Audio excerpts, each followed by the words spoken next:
กำลังมองหาเพชร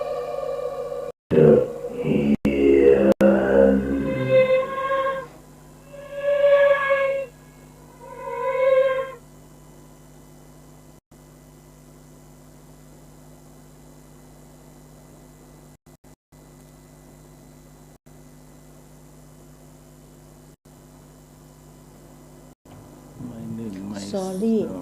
เดี๋ยว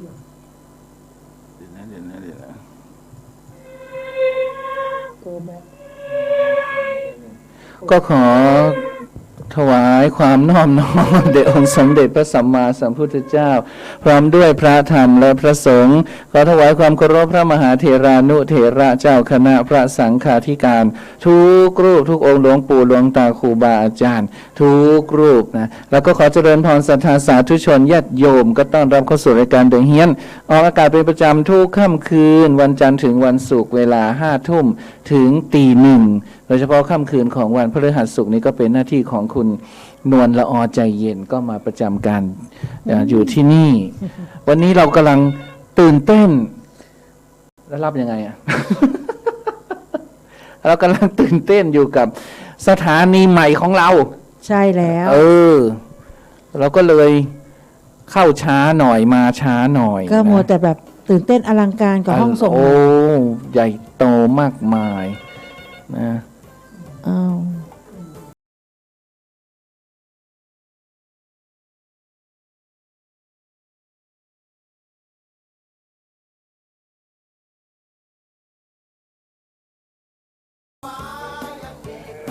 ว่ายายค่ะสวัสดีค่ะยังมีชีวิตอยู่จ้ายังไม่หนีไปไหนมันมีธุระหลายอย่างเดี๋ยวจะเล่าให้ฟังว่ามีธุระอย่างของเนอะจ้ะก็ละออคือเติงละออบอกว่าอยากมาจัดทุกวันน่ะแต่ว่ามาไหวหรือบางทีก็ไปปฏิบัติธรรมเพิ่งกลับมามันมีธุระหลายอย่างคือเปิ้ลก็ไปแบบว่ามีคนตักมีคนตักว่าไปดูไปปฏิบัติธรรมแล้วก็จะร่ำจะรวยเนอะไอ้กันเพราะฟังไปเลยไงรีบไปเลยต้องไปใช่เสียปิ้งมาโควิดมาพอดีแต่บ่ได้ขายครัวสกรรม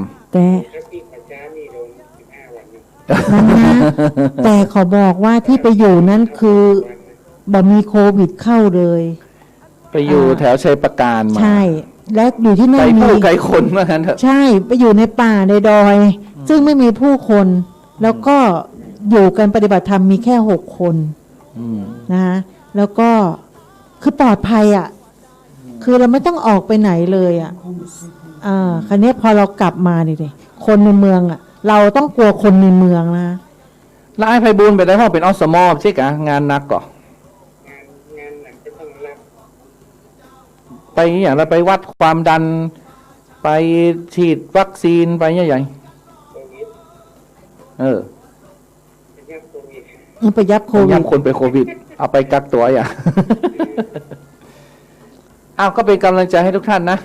ใช่ขอให้ผ่านพ้นวิกฤตไปให้ได้นะคะฟังรับตัวเนอวันนี้จะเล่าเรื่องงาวมีหลายอย่างเพราะผมไม่ได้จัดเมินวันนี้ไม่ได้จัดเมินแล้วก็เป็นปีแห่งการเปลี่ยนแปลงหลายอย่างนะก็ตั้งแต่พระอาจารย์ภาสกรได้มรณภาพลงเมื่อวันอาทิตย์ที่14 มีนาคมเนาะ2564เป็นต้นมาตั้งแต่นั้นชีวิตตุ้นกก็ไม่เหมือนเดิมอีกต่อไปนะไม่เหมือนเดิมอีกต่อไปก็คือต้องทำอะไรหลายอย่างทั้งต้องไปร่วมงานเนาะต้องจัดการประสานงานระหว่างลูกศิษย์ลูกหาของพระอาจารย์แล้วลูกศิษย์ลูกหาธรรมสถานรวมทั้งผู้หลักผู้ใหญ่หลายๆเรื่องหลายๆเรื่องกว่าจะเอา ศพขึ้นมาหรือเปล่า จะเผาที่ไหนจะไว้กี่วันนะ ตอนนี้ก็มีการเปลี่ยนแปลงอีกแล้ว ตอนนี้ก็คือว่าครบ50 วัน ตอนแรก เมื่อวานเนี่ยครบ30 วันไง14 เมษา ครบเดือนหนึ่ง ครบเดือนหนึ่ง แต่ครบ50 วันเนี่ยวันที่2 พฤษภาคมนะ2 พฤษภาคมเนี่ยตอนแรกเขาก็จะจัดที่วัดมกุฎเนี่ยแต่ทีเนี้ยมัน มีโควิดขึ้นมา มีโควิดเขาก็ไม่อยากจะชุมนุมเท่าไหร่นัก เดี๋ยวจะเป็นดราม่าอะไรต่างๆ ใช นะ ่เขาให้ห่างกัน ทีนี้ก็เลยทางญาติเนี่ยก็ขอให้ทางธรรมสถานเนี่ยจัดแทนเป็นเจ้าภาพนะนิมนต์พระ10 รูปอะไรเหมือนเดิมนั่นแหละนะทีนี้เราก็จะเขาเรียกว่ารักษาระยะห่างเนาะเราก็เลยกะกันว่าพระ10 รูปเนี่ยควรจะนั่งที่ลานโพ อืม ถ้าฝนไม่ตกนะ ใช่ใช่ใช่ คงไม่ตกหรอก ที่เาคุยน ตอนเช้าไม่ตกหรอกมันจะตกตอนบ่าย อืม แต่ถ้าตกก็ขึ้นอาคารก็ได้ทีนี้เราจะดูก่อนนะ2เราก็จะถวายเพลเป็นแบบเป็นขันโตกตกใครตกมัน ตกใครตกน ไม่ต้องมานั่งล้อมวง อ่า พระ10 รูปก็10 โตกเดี๋ยวยืมโตกวัดไป นะอย่างนี้เป็นต้น แล้วก็เราก็วางแผนเพราะว่าญาติเขาเริ่มที่จะขอให้เราทำเราก็โอเค เพราะว่าเขาก็มาไม่ได้ เราก็ไปไม่ได้ ใช่ไหม ใช่ เพราะเชียงใหม่ก็หนักหนานะคะ กรุงเทพก็ไม่ใช่ย่อย แดง เหมือนกัน แดงทั้ง เล ประ ย เทศ ใช่ คราวนี้เราก็ไม่ต้องมาหาซึ่งกันและกัน ใช่ นะคะ แล้วก็จะจริง ๆกำหนดก็คือชาปนกิจวันที่8 พฤษภาคมเลยนะทีนี้ดูสถานการณ์แล้วมันตอนเนี้ยมันวันที่15 เมษายนเนี่ยมันยังไม่คลี่คลายเลยอ่ะมันยังจะหนักขึ้น ใช่ หนักขึ้น ทางญาติเขาก็เลยต้องขอเปลี่ยนญาติก็คือพี่เอื้องเนี่ยเป็นผู้นำญาติเลยนะไปพี่สาว เป็นพี่สาวของอาจารย์ปัสกร เป็นผู้นำญาติเราจะทำอะไรก็ตามเนี่ย ตอนเนี้ยต้องให้พี่เอื้องเป็นคนตัดสินใจนะเพราะว่าเนื่องจากว่าพระอาจารย์ไม่ได้มรณภาพที่เชียงใหม่ ใช่ ถ้ามรณภาพที่เชียงใหม่เนี่ยเราก็จะจัดการได้ทุกอย่างเนาะแต่ทีเนี้ยพระอาจารย์ไปมรณภาพที่โรงพยาบาลจุฬาเนี่ยทางนู้นท่านก็มีญาติเยอะทางนู้นเนาะท่านเป็นคนกรุงเทพอยู่แล้วพร้อมทางเพื่อนฝูงนะสหายท่านเยอะแยะที่กรุงเทพก็มากัน พร้อมทั้งพระนักเทศน์มาทั่วฟ้าเมืองไทยเนาะพระนักเทศน์ที่ไปในงานของมีเทศมีทอกมาหมดเลยท่านศักดาท่านวอก็ไปนะ ท่านวอ ท่าน ใครนะพระ พระพ พ ย ย อ อ ม ม ยังไปเลยหลวงพ่อ ใช่ พระพยอมก็ไปอย่างเงี้ยนะเยอะมากนะเพราะว่าท่านก็เป็นที่รู้จักในวงท่านเป็นพระนักเทศน์ระดับ ใช่พระนักทอล์ก ระดับแนวหน้าว่างั้นเถอะ ระดับ พระนัก แนวหน้า ทอล์ก ทีเดียวล่ะนี่ก็ญาติโยมทางโน้นก็จัดงานให้อย่างสมฐานะเนาะสมฐานะสมเกียรติของท่านว่า ท่านไม่มีสมณศักดิ์ใดๆนะท่านก็เป็นพระภาสกรเนี่ยภูริวัฒโนภาวิไลเนี่ย แต่ว่า ความนับถือท่านก็เป็นเถระรูปหนึ่งก็คือ25 พรรษา นะบวชตั้งแต่ปี39นะท่านก็เป็นพระเถระรูปหนึ่งท่านไปอินเดีย 7-8 ครั้งนะคนที่ไปกับท่านก็จะรู้จักท่านดีเนาะ ไปบ่อยมาก แล้วก็เรื่องเท ไปรั ศ สเซียก็ไป ยุโรปอเมริกาไปหมดอ่าจีนเหมือนจะไม่ได้ไปนะไปหาดาไลลามะก็เคยไปอย่างเงี้ย ใช่ใช่ นะแล้วก็ท่านก็เป็นพระที่เรียกว่าผ่านอะไรมาเยอะอะเพราะว่าท่านก็60แล้วนะก็คือที่ท่านมรณภาพ จะ ก็ 60ก็สิ้นปีนี้ไง ใช่ก็คือ59 ปี3 เดือนอะ ประมาณนั้นนะ59 ปี3 เดือน ถ้าตีไปก็คือ60นั่นแหละ ใช่60 ปีเนี้ย 60ก็เป็นเรียกว่าพระเถระแก่เหมือนกันอะ ก็เราก็เลยต้องทำอะไรหลายอย่างคือก่อนหน้านี้ท่านก็ไม่ได้อยู่ที่ธรรมสถานนะท่านไปจำพรรษาที่ทรัพย์ประธานพรรู้สึกจะ2 พรรษาเนาะ 2 พรรษา ประมาณนั้นอ่ะ2 พรรษาละทีนี้ทางที่ธรรมสถานเนี่ย ของอะไรต่างๆของท่านก็ยังแบบว่า ไม่ได้ถูกจัดอ่ะเขาที่เขาถามเพราะตอนพระอาจารย์ตอนตุ้นุกอยู่กับพระอาจารย์เนี่ยคือเราไม่ยุ่งกันไงคือท่านจะทำอะไรก็เรื่องของท่านท่านเป็นผอไง ก็แล้วแต่ท่าน เราก็ไม่ยุ่งกัน เราก็ทำงานของเราไป เราก็ทำห้องสมุดทำเราอยากจะบูรณะลานโพอะไรแล้วก็บอกท่านแค่นั้นเอง ท่านก็ไม่ขัดขวางอะไร ท่านก็ว่า อะไรที่มันสวยงามอะไรที่มันดี อะไรที่ พระอาจารย์ก็ให้ท อะไรที่เป็นห่วงจุ้ยเนี่ย ำ ให้ตุนุกตัดสินใจไปเลย ใช่ ท่านว่าอย่างนี้ตุนุกก็จัดเต็มที่เลย ปูตัวหนอนบ้างอะไรบ้างนะบูรณะน้ำตกบ้างคือตัวหนอนเนี่ยที่จริงท่านไม่ชอบหรอกท่านชอบแบบหญ้าเขียวๆอย่างนี้แต่ว่ามันไม่มีคนทำมันไม่มีคนตัดปลูกหญ้ามันก็ต้องมีคนรดน้ำใช่แล้วดินธรรมสถานเนี่ยมันก็เป็นดินดอยอ่ะมันไม่ใช่มันปลูกอะไรไม่ค่อยขึ้นมันไม่อุ้มน้ำอ่ะรดน้ำไปหายวาบอย่างเงี้ยก็เลยแล้วใบไม้ใบอะไรร่วงแล้วก็เผาไม่ได้ใช่เพราะไม่ได้กับกองพเนินเทินทึกและอย่างงูก็เยอะทีนี้เราก็เลยว่าปูตัวหนอนแล้วเรื่องแล้วราวไปอยากได้สีเขียวแล้วก็ไปทาตัวหนอนสีเขียวก็ได้เอาต้นไม้เขียวๆมาตั้งวางไว้ไม่ยากเกินอะไรนะอันนี้ก็เป็นตัวอย่างหนึ่งคือท่านแวบมาแวบไปแค่นั้นแหละท่านไม่ได้อยู่ประจำเจอหน้าก็ทักทายกันแค่นั้นไม่ยุ่งกันท่านจะซื้อท่านจะประมูลของประมูลกล้องอะไรก็เราก็เรื่องของท่านแต่เรื่องจัดอันนั้นจัดอันนี้เนี่ยเป็นเรื่องของตุนุกเพราะท่านอนุญาตตุนุกแล้วไงอนุญาตบอกครั้งล่าสุดที่เจอกันเนี่ยปีก่อนเนี่ยนะของที่มาส่งท่านเนี่ยก็กองพเนินเถินทึกเนาะมีคนส่งมาให้ท่านมั่งอะไรมั่งเนี้ยตุนุกก็ว่าแล้วท่านมาพอดีตุนุกก็เลยว่าพระอาจารย์โอ้นี่มาพอดีถ้าไม่มานะตุนุกจะเก็บเข้าห้องใต้ดินหมดนะตอนท่านก็รีบแกะของก่อนแล้วก็เอาเข้าห้องเลยกลัวตุนุกคนไปเก็บกลัวตุนุกรู้ท่านก็ไม่ว่าอะไรตุนุกนะไม่เถียงไม่พูด เพราะว่าจริงๆแล้ว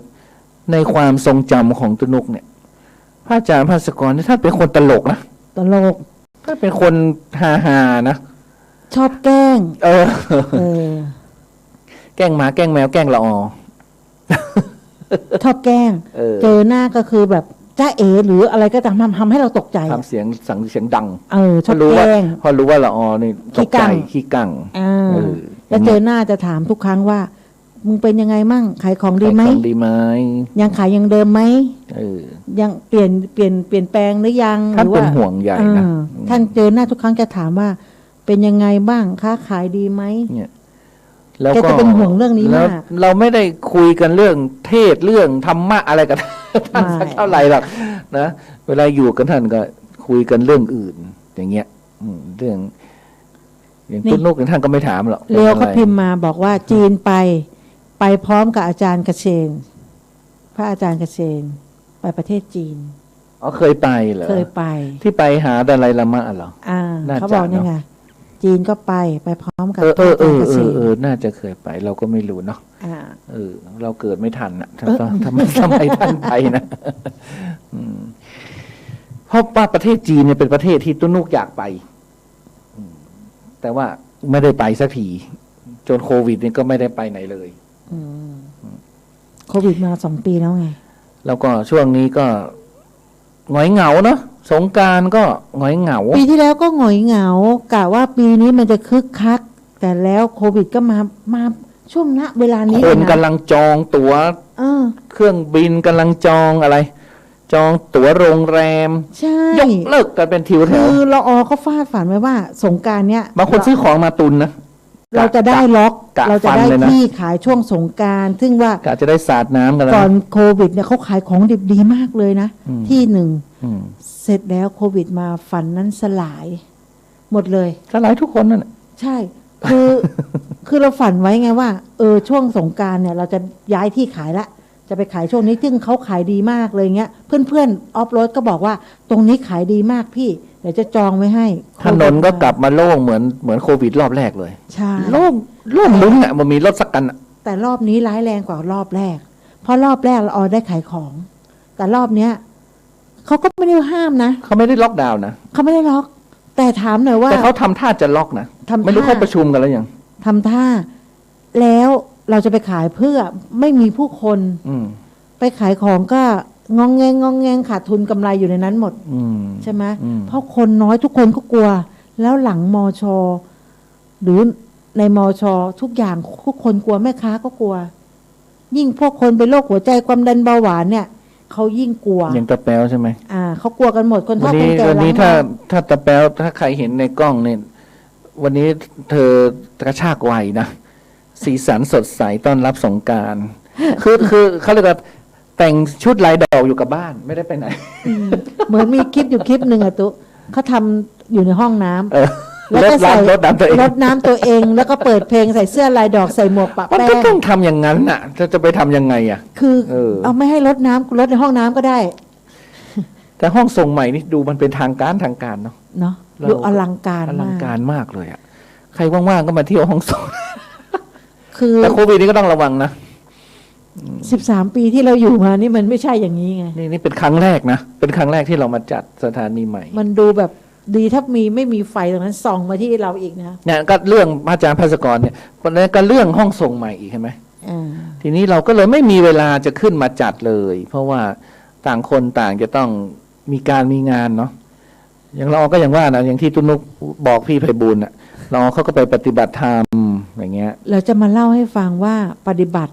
คนที่รู้กับคนไม่รู้เป็นยังไง ฉันรู้ไหม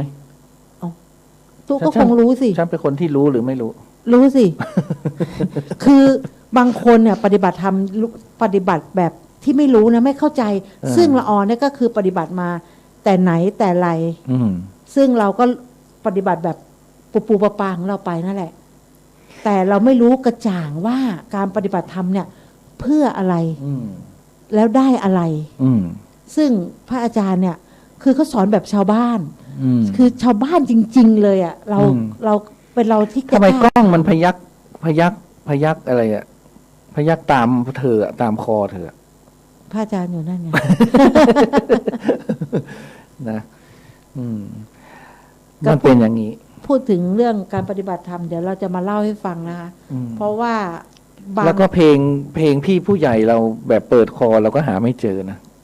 เพราะมันใหม่มากเลยเราหาอะไรไม่เจอเลยทุกครั้งเราจะพิมพ์เข้าอะไรนะ YouTube หรือหาข่าวแต่เห็น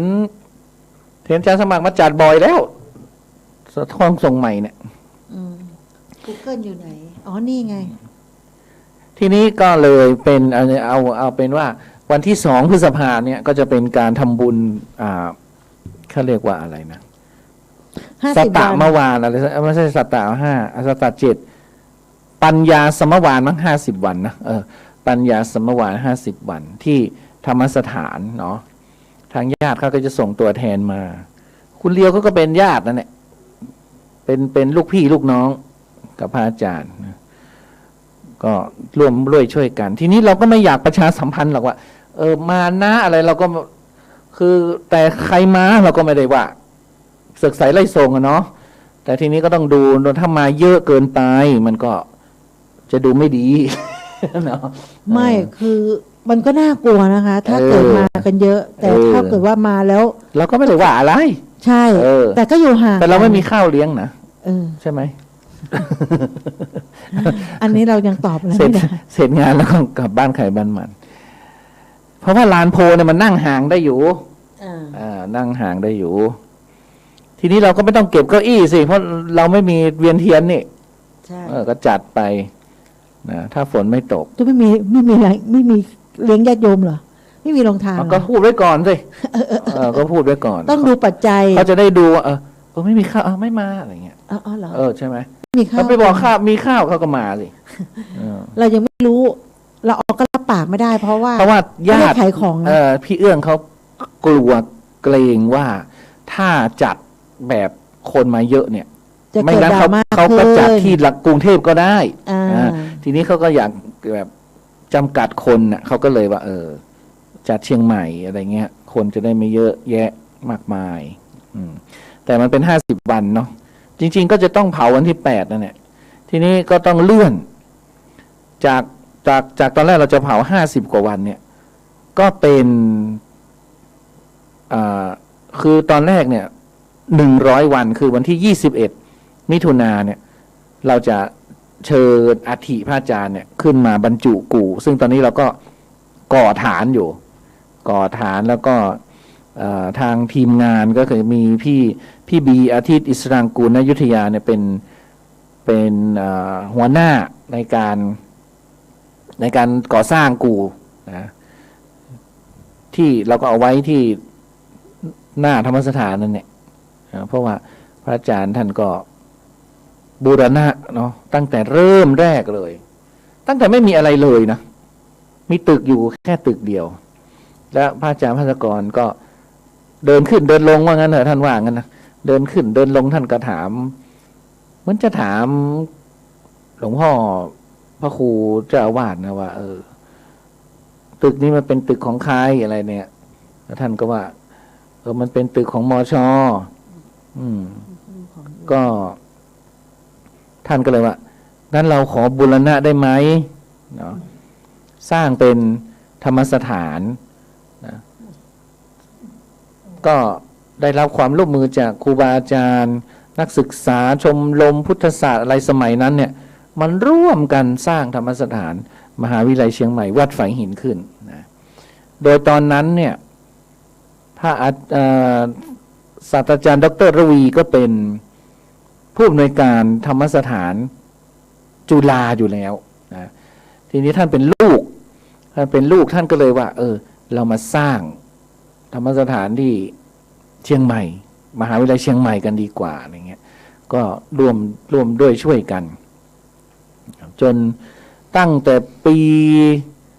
ท่านบวช39เนาะท่านมาอยู่ที่ฝายหินเนี่ยประมาณปี41นะแล้วท่านก็เริ่มบูรณะแล้วเสร็จธรรมสถานประมาณเปิดใช้การได้ประมาณปี2543กี่ปีแล้วล่ะ20ใช่ไหม43 53ก็10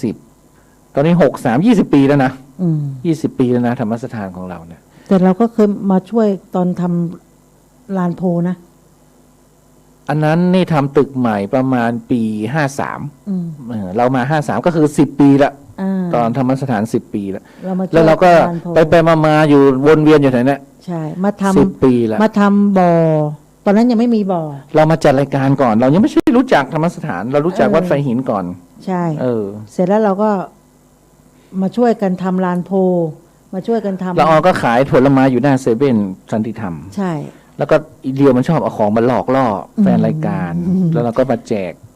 เราก็โทรแล้วละออก็โทรติดตลอดแล้วตอนนั้นนะฉันกลับไปที่บ้านแล้วฉันไม่มีอะไรฟังฉันก็ไปทำความสะอาดบ้านฉันอย่างนี้แหละเปิดดูอ้าวมีวิทยุตอนนั้นเสียงใส104เราเสียงใสชัดเลยชัดแจ๋วมากตอนนี้ก็คงใสอยู่แหละนะแล้วก็เปิดก็มีจีจ้าฉันยังว่าจีจ้าเป็นเด็กประมาณสัก18-19เองนะเสียงมันนะใช่เสียงงงเง้งเลียวก็สัก25อะไรเงี้ยโอ้ยคงดีใจตายเลยเสียงนะเสียงฟังดูดีใจตายเลยสมัยนั้นนะสมัยที่ฟังใหม่ๆเขาก็เล่าเรื่องผีอะไรของเขาไปเนาะวันดีคืนดีเขาก็แจกรางวัลเนาะละออก็ได้ทุกอย่างอะแล้วเขาก็ชวนอะไรเดินสำรวจเส้นทางขึ้นดอยเส้นทางธรรมชาติโอ้ยฝนตกค่ะเดินกันไปละออไม่งานนั้นละออไม่มาตอนนั้นมีแจ็คจีจ้าปอนผีมอนข้างเจ้าแดงไอ้แดงอ่ะมาพี่น้อยกองบิน41เป็นจ่ามากันก็เดินขึ้นไปกันจนถึงวัดนั่นแหละหอบกันแหกๆกันน่ะก็ได้ใบประกาศด้วยนะแจกใบประกาศด้วยใบประกาศผู้เดินลอยตาม อะไรเส้นทาง ธรรมชาติ ธรรมชาติ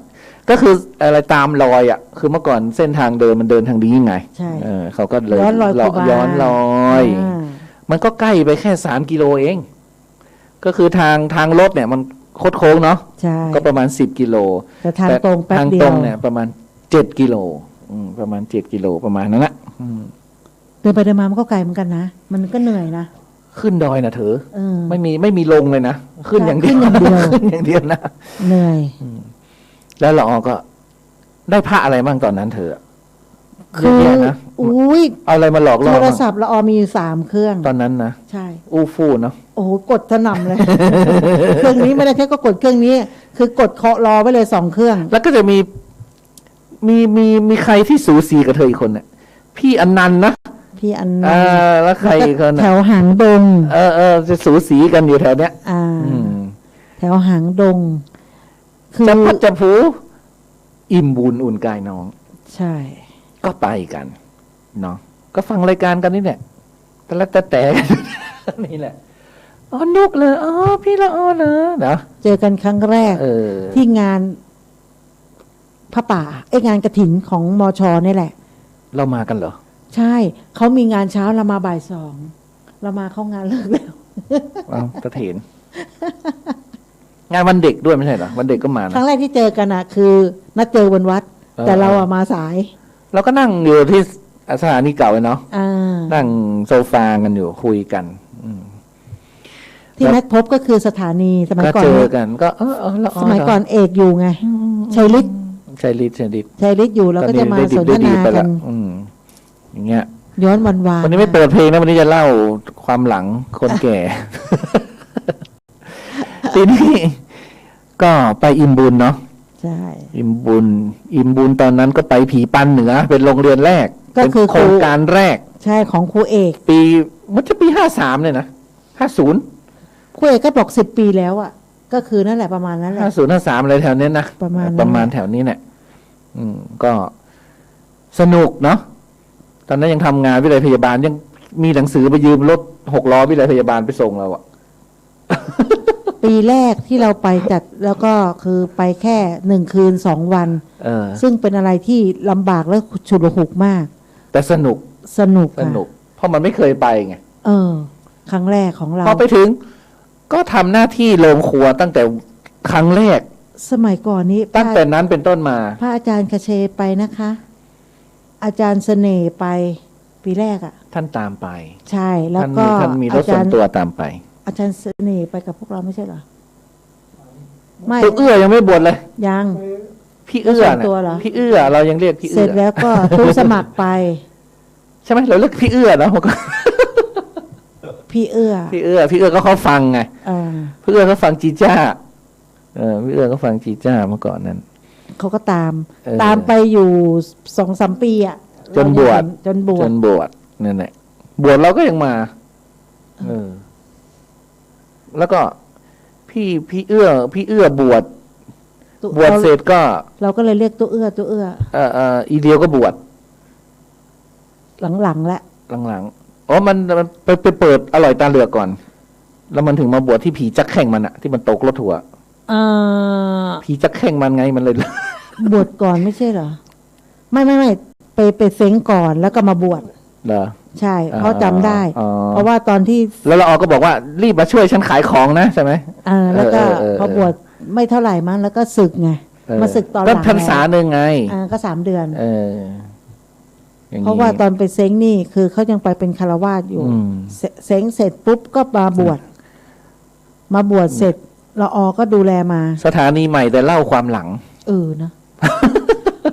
ไม่ต้องเล่าเรื่องใหม่เล่าเรื่องเก่าก่อน อย่างเงี้ยนะ แล้วก็จนอิ่มบุญอุ่นกายน้องบางปีสนุกก็ไม่ได้ไปเนาะไม่ว่าง ปีที่แล้วไม่ได้ไปเนาะสนุกไปปฏิบัติธรรม น่าเสียดายมากปีที่แล้วเนี่ย ทำไม ซึ่งมันเป็นอะไรที่กันดารแล้วก็ ทำไมจะเอาฉันไปกันดารทำไม เอาจะได้ไปดูไง ไม่ใช่ว่าไปสบายชิวๆมันก็ไม่ ไม่ได้ ใช่ไง ไม่ได้ฉัน เราไปเนี่ย ฉันต้อง เพื่ออะไร สบาย เพื่อโครงการอิ่มบุญอุ่นกายน้องเนี่ย ถ้าไม่ลำบากจริงเราจะไม่ไป น้ำไฟไม่ถึงคุณเลียวเขาไม่ไปอยู่แล้ว แต่โซลาร์เซลล์ไปถึงนะคะ ของพิมพ์ริพายเปล่า อ๋อไม่ใช่ คือพิมพ์ริพายเหมือนเราไปนะโรงเรียนนั้นอ่ะใช่ไหม เราก็ว่าเรา เห ไป มือนเรา นะ เคยไปนะ ใช่ คือ พิมพ์ริพายก็ไม่ผิด เด็กก็ไม่ผิด เพราะว่าความเด็กกับคำถามไข่เจียวกับไข่ทอดมันไม่เหมือนกัน ถ้าไปบอกว่าไข่เจียวเด็กไม่รู้จัก เด็กไม่รู้จักคำว่าไข่เจียว น้ำเงี้ยวเขายังไม่รู้จักเลย ใช่แต่เราทำมาเนี่ยคือน้ำเงี้ยว ที่เราไปเนาะ อืม เขาบอกอร่อย ใช่บางที่ไม่รู้จักนะ พริกขั่วมีไหม พริกขั่วโอ้โห ไม่ กิน รู้ พริกยังก็ ไม่รู้จัก พริกขั่วไม่รู้จัก คือ ม คำพูดของเรากับของเด็กมันไม่ตรงกัน เออ ถ้าเราไปถามเขาเรื่อง บางทีเรา น้ำงี้ยว ต้องให้ครูแปลเป็นภาษาของเขา หรือเหมือนที่เขาดราม่ากันเรื่องไข่เจียวทำไมเด็กถึงไม่รู้จัก เหรอ เขารู้จักแต่ไข่ทอด แล้วก็ห้องทอดไข่ทอดเนาะ ใช่ เออ เด็กดอยจะเรียกว่าไข่ทอด ไข่ทอดไข่อ่ะ เพราะว่า เขาก็คำง่ายๆไงว่า เออ เอาไข่ไปทอด เออ แต่ไปถามเด็กว่าไข่เจียว คือเป็นภาษาสากลไง อื้อหือ เด็กไม่รู้จักค่ะ ไม่เคยกินค่ะไข่เจียว เพราะเด็กเขาจะคิดว่าไข่เจียวคืออะไร แต่ไข่ทอดเขารู้จัก อืม อันเนี้ยคือเหตุการณ์หนึ่งนะคะ ก็คือเราไปตามป่าตามดอยจนเรารู้ว่าคำศัพท์เด็กบางอย่างเนี่ย คือเขาไม่เข้าใจอะค่ะ อืม เนาะก็เหมือนที่ไป ตอนนั้น ครั้งล่าสุดเนี่ย ตอนนั้นเลียวยังอยู่ห้องใต้ดินอยู่เนาะ ถ้าช่วง ตอนนั้นมันอยู่ห้องใต้ดินอยู่ ยังไม่มี ช่วงนั้น ตึก อยู่ ใหม่ ห้อง อ่ะ ยังไม่มีตึกใหม่อยู่ห้องใต้ดินเราก็มา อยู่กับ ยัง ปอนนั่นแหละอยู่กับ ใช่ ปอนบางทีจีจ้ามันกลับไม่ได้ตอนนั้นเลิกตี 3กลับไม่ได้ก็ต้องนอนห้องใต้ดินกันนั่นแหละ ขุกกันอยู่ตรงนี้แหละ เออ เพราะเมื่อก่อนเราจัดผุบโผโลมาหลอนตั้ง เที่ย แต่ งคืน เที่ยงคืนถึงตี ตี สา สาม มจะไปได้ยังไง ถ้าเราเอาอยู่แม่โจ้เราเอาก็ทงหาที่ซุกหัวนอนอยู่แถวนี้เหมือนกันนั่นแหละ จะไปได้ยังไง บังเอิญตอนนั้นเราเอาอยู่สันนิธรรมไงก็ขับรถกลับ นะ ได้ง่ายหน่อย ตอนนั้น แต่ต้นนุกก็ไกลอยู่นะ ไกลสิแม่ริมไกลสิ ต้นนุกก็ไปอยู่วิไลพยาบาลก็ไกลอยู่ ไกลอยู่ ก็พออิ่มบุญอุ่นไกลน้องปุ๊บปีแรกเนี่ย เหมือนอะไรไม่รู้เนาะเหมือนกับมันเป็นธรรมชาติเนาะ อืม เราไม่รู้จะทำอะไร เราก็ไปในครัวไง ใช่ แล้วก็ถูกสาปให้อยู่ในครัวตั้งแต่ครั้งนั้น เนาะ จนถึงทุก ทุกวันนี้ คือ เหมือนถูกสาป คือเราก็ไม่รู้จะทำอะไรจริงๆอ่ะ จริง เราถนัดแค่งานครัวไง เออ จะให้ไปตอกตะปูอะไรแล้วไม่รู้ขนของแล้วก็ไม่ ไป ทำ ทำแท้งน้ำไปทำ ไม่ทำ นี่ แล้วก็ เราก็ ไม่ ไม่ ทำ ได้ จะไปเอนเตอร์เทนก็ไม่ได้ เออ เพราะเราก็ไม่ใช่ตัวเอนเตอร์เทน ใช่ ไหม จะไปเล่นโกงเล่นเกมก็ไม่ใช่ ก็ต้องให้จีจ้ากับคุณเลียวไป กับ ก็จะ ข้าว มี อย่างเดียว เขาก็จะมีทุกครั้งมาสมัย ทำเสร็จก็เอิญกินข้าวอย่างเดียว สมัยก่อนก็จะเป็นเขาก็จะมีเอาหนังปลายฉาย สไลด์อันนั้นน่ะ พระพุทธเจ้า พระพุทธเจ้า เด็กๆชอบดู เอาเครื่องปั่นไฟไปด้วย เออ ตอนนั้นคุณเลียวเขาแบบสารฝันเนาะ อืม เพราะว่าตอนนั้นเนี่ยเราใช้คำว่าคณะสงฆ์ อืม คณะสงฆ์แล้วก็วัดฝายหินแล้วก็ธรรมสถานนะต่อไปเนี่ย ธรรมสถานก็จะต้องให้คุณเลียวเขาพูดมากขึ้นอ่ะ เพราะว่าต่อไปเราจะต้องทำงานโดยไม่มีพระอาจารย์แล้วนะเราก็ต้องทำงานเชิงรุกมากขึ้น ก็ฝ่ายคารวะก็ สร้าง เดี๋ยว แบร ก็ นด์ พูดไป สร้างแบรนด์มากขึ้นอะไรมากขึ้นเนาะแบรนด์ธรรมสถานของเราเนี่ย คือถ้าทำป้ายเนี่ย ให้ใส่โลโก้ธรรมสถานไปด้วย ใช่ มันต้องอย่างนั้นนะดีไม่ดีก็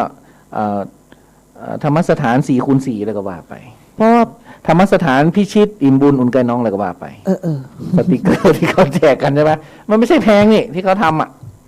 รถไหนรถอิสระเอก4x4จะต้องมีสติกเกอร์ธรรมสถาน พิชิตดอย พิชิตดอย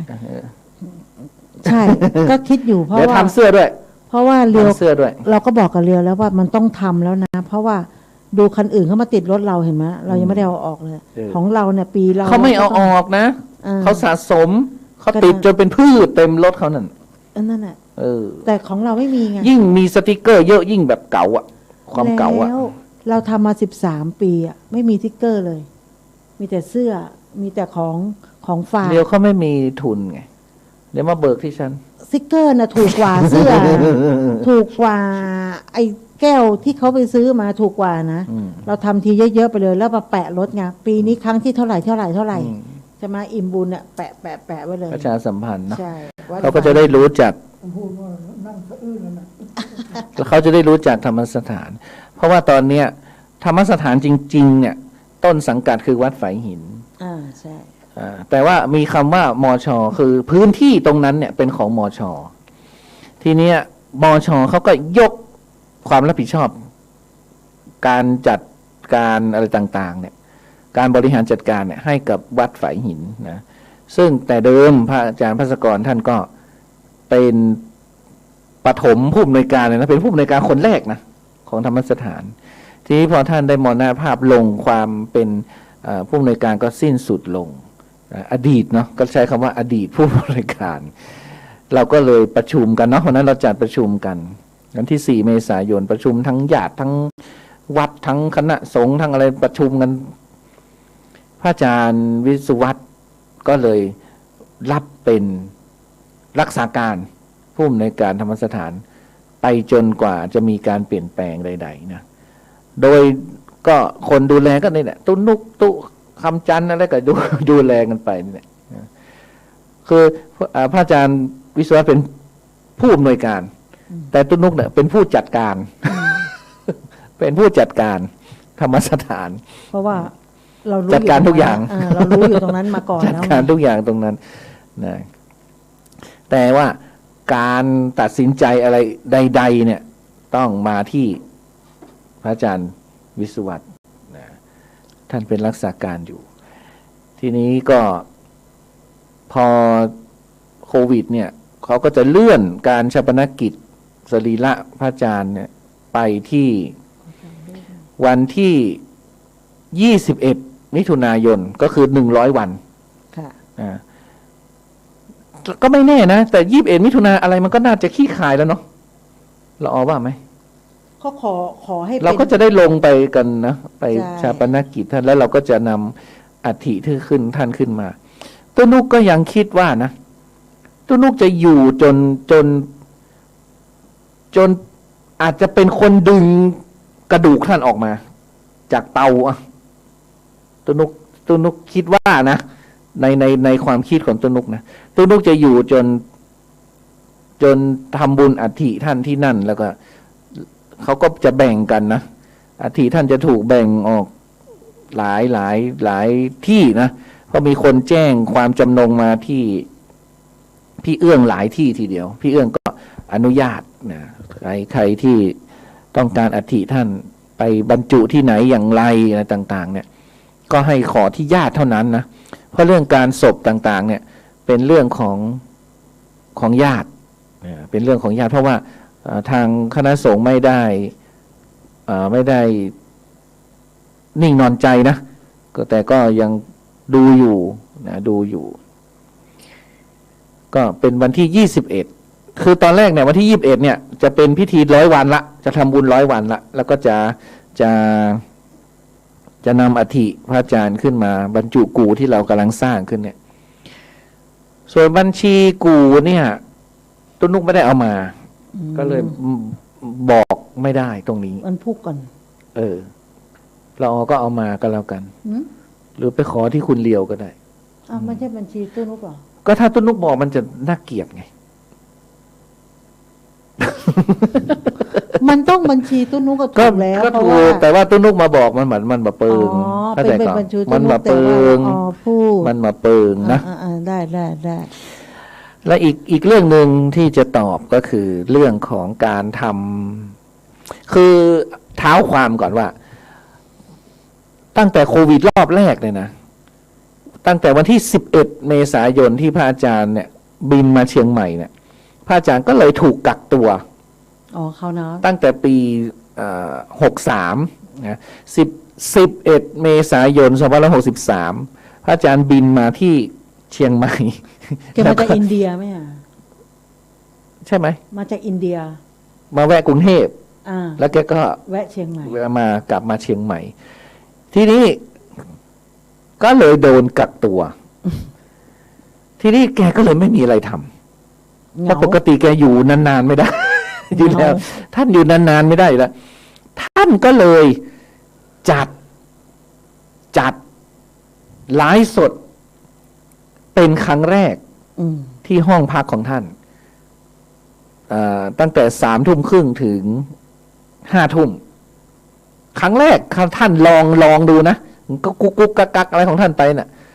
ครั้งแรกโอ้ยแต่ครั้งแรกมีคนดูเป็นเกือบ100เหมือนกันนะท่านก็ว่างั้นนะทีนี้ท่านก็เลย14 วันใช่ไหมที่ต้อง อยู่ที่เชียงใหม่ท่านก็ว่า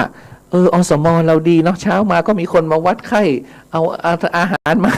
ให้ฉันอะไรของท่านไปนั่นนะท่านก็เลยไลฟ์ทุกวัน11 12 13 14จนกระทั่ง14 วันครบเป๊ะท่านก็เลยรีบบินไปกรุงเทพเพราะท่านอยู่เชียงใหม่ไม่ไหวแล้ว ไม่มีรายได้ ไม่มีอะไรทำนะแต่ท่านไลฟ์ทุกวันนะการไลฟ์ทุกวันของท่านเนี่ยท่านมีแฟนเพจอยู่แล้วท่านมีแฟนเพจอะไรพอสมควรอยู่แล้วนะคือเมื่อก่อนท่านไม่ค่อยไลฟ์สดหรอกจะไลฟ์สดเฉพาะที่ท่านมีปฏิบัติธรรมตอนท่านเป็นวิทยากรอะไรเงี้ยท่านก็จะไลฟ์สดท่านก็เลยกลับไปที่ทรัพย์ประทานพรธรรมสถานทรัพย์ประทานพรอยู่ที่คลอง3ปทุมธานีนะเป็นแขกของแม่พรสุจิตทีนี้คนก็เลยแซวท่านว่าหนูฟังพระอาจารย์เนี่ยจนหนูขอบตาดำเป็นแพนด้าแล้วค่ะพระอาจารย์ก็หัวเราะแล้วก็เลยตั้งชื่อกลุ่มที่ฟังไลฟ์สดของท่านเนี่ยว่ากลุ่มแพนด้าขอบตาดำเสวนาธรรมยามดึกแล้วท่านเป็นคนมีสัจจะนะเรื่องสัจจะนี่ท่านถืออันดับหนึ่งเลยท่านพูดคำไหนท่านทำเหมือนกับที่ท่านเคยเหมาเครื่องบินไปแล้ว70,000ไปเทศที่แม่สอดท่านทำมาแล้วเพราะสัจจะของท่านเพราะนั้นท่านก็สัจจะว่าจะไลฟ์ทุกวันคนก็เลยติดก็เข้ามาท่านก็ตอบคำถามทุกวันนั่นแหละใช่จนทีนี้มันตอบทุกวันมันก็ไม่มีอะไรทำท่านก็เลยเปลี่ยนใหม่เป็นวันพระใหญ่นะแรมขึ้นแรม15 ค่ำเนี่ยนะเราอโหสิกรรมกันท่านก็ทำพิธีอโหสิกรรมออนไลน์ผ่านไอ้กลุ่มแพนด้าเนี่ยแล้วก็มีลูกศิษย์ท่านที่ฟังเนี่ยรู้สึกจะพี่บูมเนี่ยนะพี่บูมจะเป็นหนึ่งในสมาชิกก็ไปทำกลุ่มแพนด้าขึ้นมากลุ่ม Facebook แล้วก็ไปทำกลุ่มไลน์แพนด้าอีกแล้วก็เวลามีกิจกรรมอะไรเขาก็จะมานิมนต์พระอาจารย์เขาก็จะไปติดต่อพระอาจารย์ที่ธรรมสถานทรัพย์ประทานพรนะก็เป็นกลุ่มที่เหนียวแน่นทีเดียวเพราะว่าฟังพระอาจารย์ทุกวันฟังพระอาจารย์กล่อมเกลาตอบปัญหานำมโหสิกรรมนำอธิษฐานพระนิพพานชาตินี้สวดมนต์ด้วยนะสวดมนต์รอพระแจกพระแพนด้า แจกแมสลงยันมีหมดแล้วก็อะไรอีกแจกวัตถุมงคลอะไรก็คือเป็นกลุ่มที่ท่านสนุกท่านก็ทำมาเรื่อยมาจนตุนุกก็ทำสังฆทานทิพย์อยู่ที่เชียงใหม่ไปท่านก็ไม่ได้สนใจท่านก็ไม่ได้อะไรสังฆทานทิพย์ที่เราทำก็นำปัจจัยไปจ่ายค่าไฟทุกเดือนของธรรมสถานนะท่านก็เลยไม่ทำสังฆทานทิพย์ซ้ำตุนุกท่านเลยไปจัดสัตตะสังฆทานที่ธรรมสถานทรัพย์ประทานพรเพราะตรงนี้เขาให้ตุนุกทำแล้วไงที่มามันเป็นอย่างนี้ทีนี้คนที่เคยลงไปหล่อพระกับพระอาจารย์เนี่ยก็คือตุเขมหรือท่านเนนคำจันทร์อดีตเนนตุคำจันทร์อย่าไปเรียกท่านคำจันทร์นะมีตุนุกเรียกได้คนเดียว ต้องเรียกท่านเขมนะก็ได้ไปร่วมกิจกรรมไอสัตตะสังฆทานเนี่ยที่ทรัพย์ประทานพรเนี่ยทั้งที่หนึ่งก็คือ ท่านก็จะเท้าความว่าท่านเคยตั้งแต่ท่านทำงานแล้วก็งานเริ่มจะซบเซาอะไรต่างๆท่านก็ไปหาหลวงแม่ชีเพียงเดือนแม่ชีเพียงเดือนก็เลยแนะนำว่าต้องถวายสังฆทานกับพระอรหันต์แม่ชีเพียงเดือนเนี่ยการันตีว่าพระหลวงพ่อฤาษีดิงดำเป็นพระอรหันต์ท่านจะมารับสังฆทานที่บ้านซอยสายลมคุณภาสกรลองไปทำสังฆทานดูอะไรต่างๆเนี่ยแล้วท่านก็สังฆทานมันจะต้องทำ7 ชุดเดียวไม่ได้7 ชุดก็มีความหมายของท่านจะอธิบายด้วยไงเวลาท่านถวายไอ้สังฆทาน7 ชุดนี่นะซึ่งตัวลุงไม่ได้เรียนตรงนั้นเรียนแค่อโหสิกรรมเพราะอโหสิกรรมเนี่ยพระอาจารย์ท่านให้เอากระดาษมาจดเลยนะสอนตัวนุกอ่ะสอนตัวนุกเลยนะว่าขอเจ้าที่เจ้าทางธรรมสถานเปิดทางด้วยครับขอพระภูมิเจ้าที่เนี่ยดูแลความเรียบร้อยไม่ให้ใครมากันแกล้งแล้วก็ที่ปรึกษาขอให้เป็นคนที่ปรึกษาขอให้เป็นคน3 ครั้งท่านบอกกับปากท่านเลยแล้วตัวนุกก็จด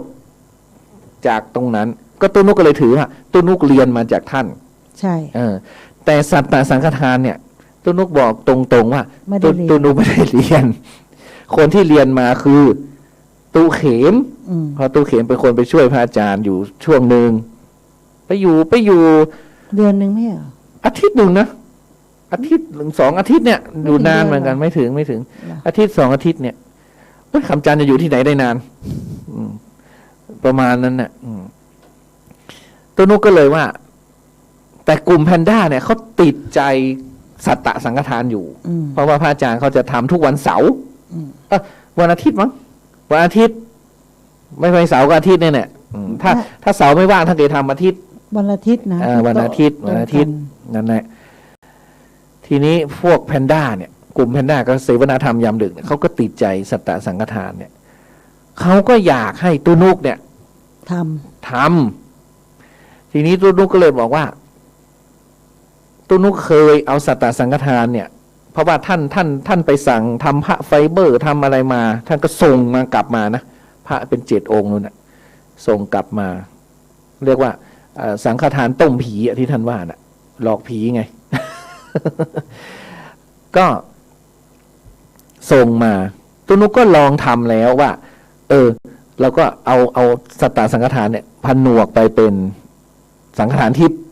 เนาะทีนี้เนี่ยสังฆทานทิพย์ตุนุกเนี่ยไม่ได้ว่ารับสังฆทานอย่างเดียวตุนุกต้องสวดสืบชะตาให้เขาด้วยใช่เนาะ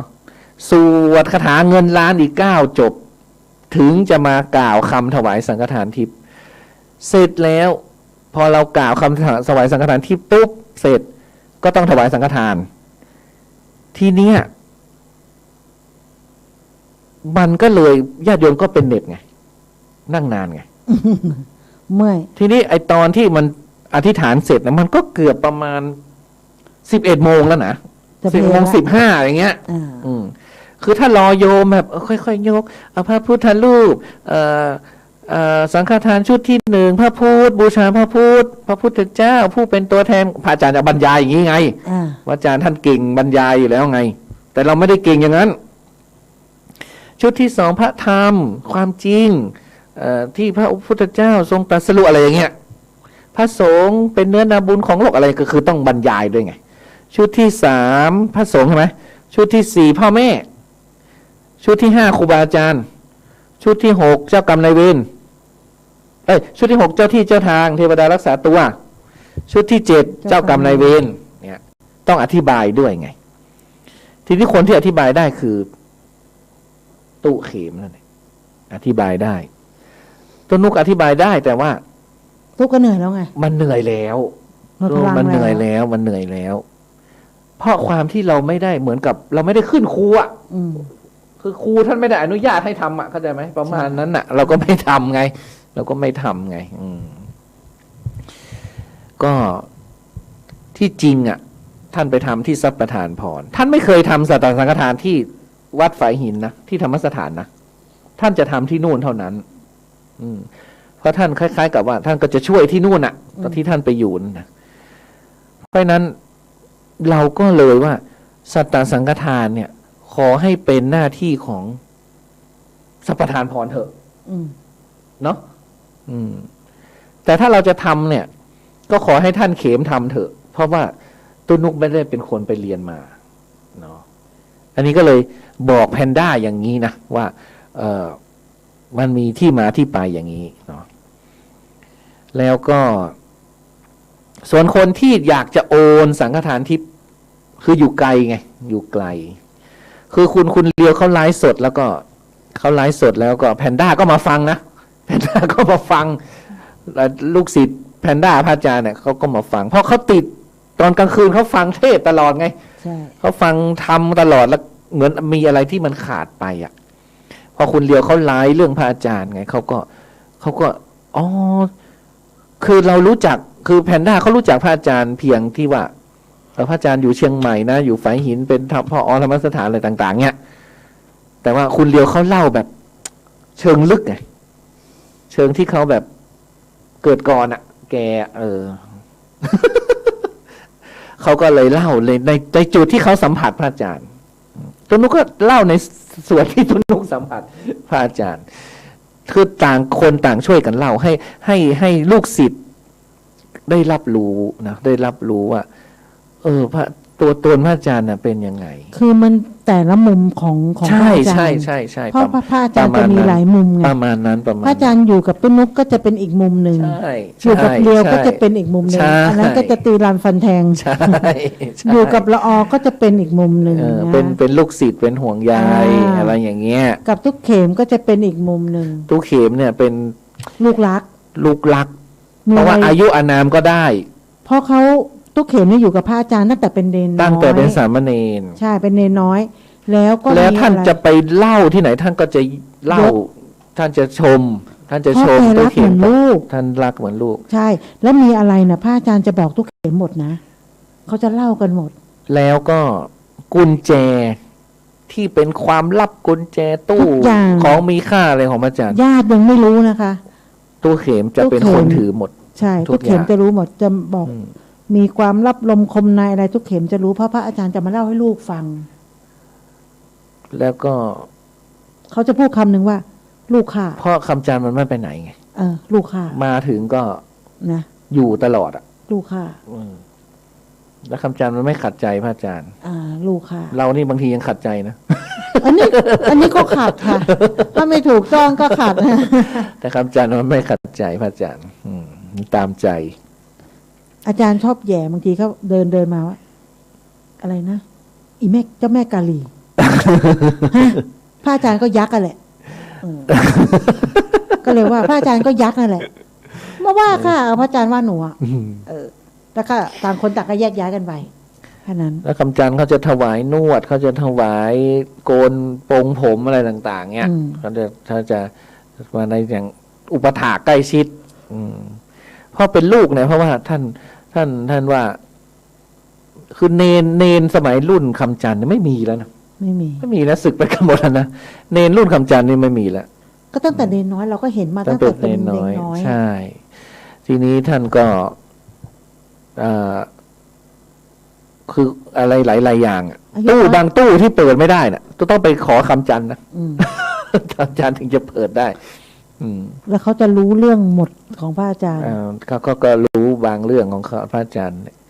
ก็เป็นอย่างนั้นอ่ะเราก็อยู่กับพระอาจารย์อย่างนี้เนาะแล้วก็พระอาจารย์ไม่ได้ฝากใครนะไม่ได้ฝากลุงเป้งไม่ได้ฝากป้าดีไม่ได้ฝากลูกน้องของท่านอ่ะกับเรานะกับคนข้างหลังนะแต่กับคำจันทร์เนี่ยคือมีพระอาจารย์กับตุนุกคนนั้นนะที่เรียกแล้วออกมานะคนอื่นเรียกนี่แกจะค่อยๆหายไปสัก5 นาทีแกถึงจะแง้มประตูออกมาเงี้ยแต่บางทีพระอาจารย์เรียกก็ไม่ออกเหมือนกันพระอาจารย์ก็เลยพูดกับตุนุกว่าสอนมันไปนะอาจารย์พูดแค่นี้สอนมันไปเถอะพระอาจารย์ว่าอย่างนี้ตุนุกก็เลยว่าไม่ได้เป็นคำฝากนะแต่กับคำจานแต่กับคำจานก็หมายความว่าก็คือก็สั่งสอนตุนุกก็จะต้องสอนเขาสอนเขาตุนุกก็ต้องสอนเขาในหลายๆอย่างเนี่ยทั้ง ทั้งอะไรการเป็นเพศวันพชิตเนาะทั้งอะไรก็ทำตามที่พระอาจารย์เอ่ยมาแค่นั้นแหละแต่ไม่ได้รุนแรงนะไม่เคยมีรุนแรงกับคำจันนะ หมายถึงว่าค่อยๆบอกค่อยๆอันนี้ไปคือพระอาจารย์พูดแค่นั้นว่าสอนมันไปนะก็คือลูกอย่างเราผ่านนะลูกรักท่านนั้นเนี่ยมันก็เป็นอย่างนี้เรื่องราวทำอะไรไม่ได้ก็สอนมัน ทีนี้เราก็เลยว่าถ้าสัตตสังฆทานเนี่ยถ้าท่านเขมท่านจะไลฟ์สดท่านจะรับทำท่านจะอะไรต่างๆเนี่ยก็ดีมันก็เป็นการที่ว่าสืบสารเนาะสืบสารปณิธานของพระอาจารย์ไปไม่ใช่ให้ตุ้นุกหมดตุ้นุกก็ตายกะอโหสิกรรมก็ตุ้นุกอะไรสังฆทานทิพย์ก็ตุ้นุกเนี่ยใช่ไหมมันก็นี่ห่วงจุ้ย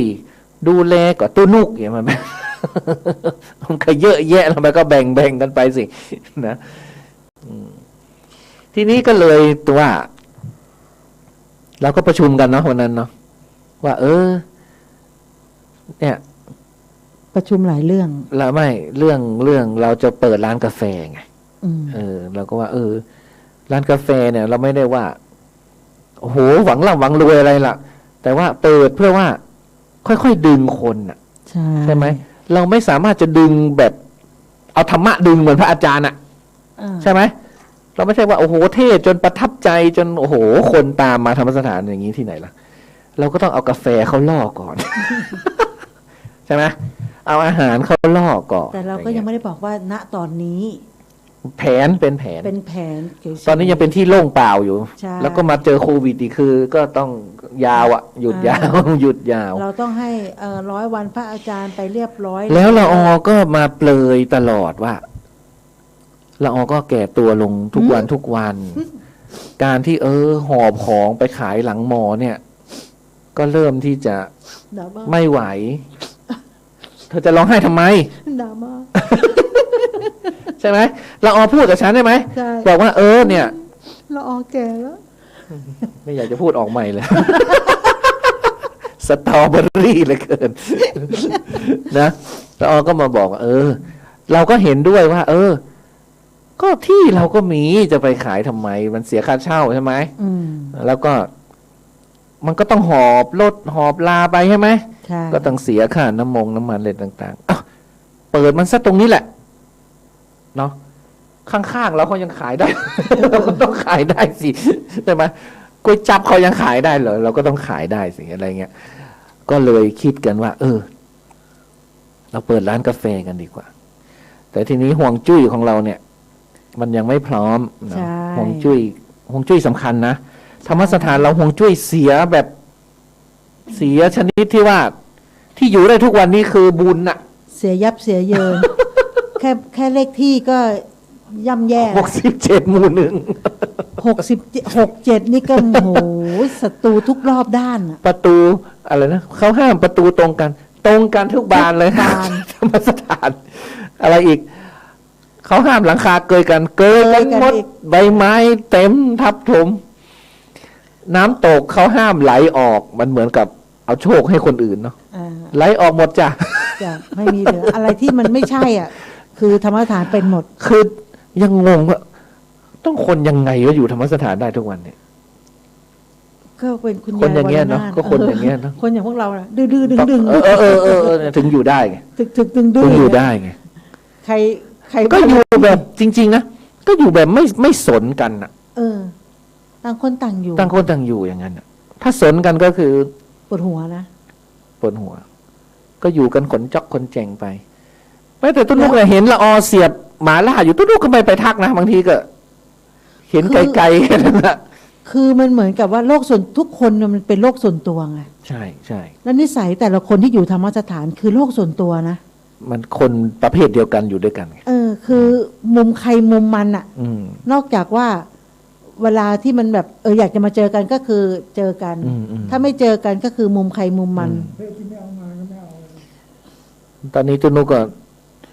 ทำความสะอาดสะบั้นหันแหลกหมดในธรรมสถานก็ยังคุยกับคำจันทร์ปีนี้ทั้งปีเราจะทำเสร็จไหมเนี่ย แต่ก็ต้องเสร็จเพราะว่าวันที่2ต้องมีงานแล้วต้องสะอาดแล้วต้องใช้ได้ มันสะอาดมันก็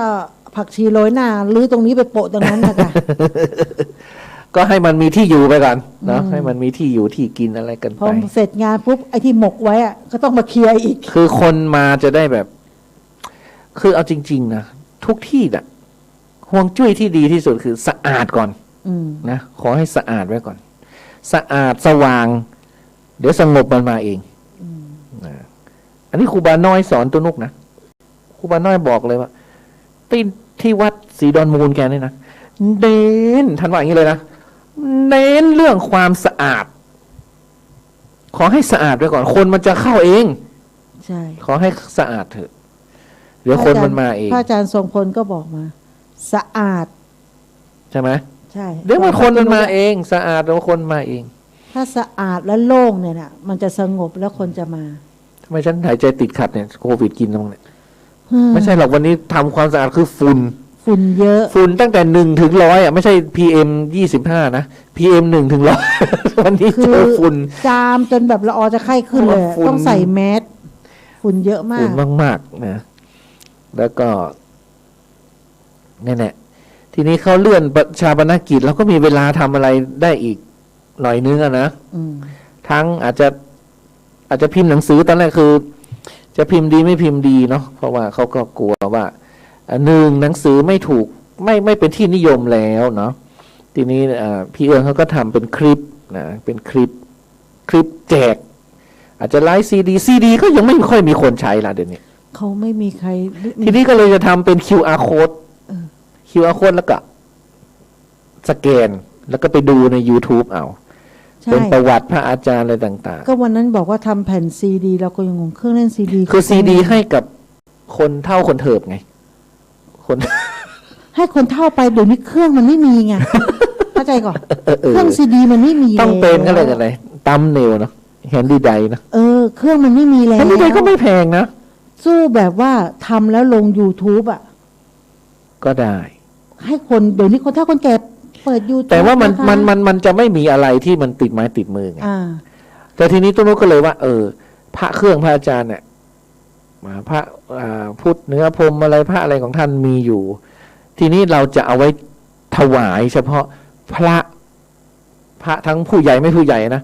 ที่มางานชาปนกิจ เราจะถวายพระเป็นที่ระลึกเนาะส่วนมัลติมีเดียเนี่ยท่านจะโหลดไม่โหลดเรื่องของท่านเนาะแล้วก็ใส่หนังสือผลบุญไปคือเราไม่แจกญาติโยมนะเราแจกเฉพาะพระผู้ใหญ่ เพราะว่า เดี๋ยวจะเรียบเรียงแล้วเดี๋ยวต้นนุจะส่งไปสัก100มันคงไม่มีพระมาเยอะขนาดนั้นนะสัก100 ชุด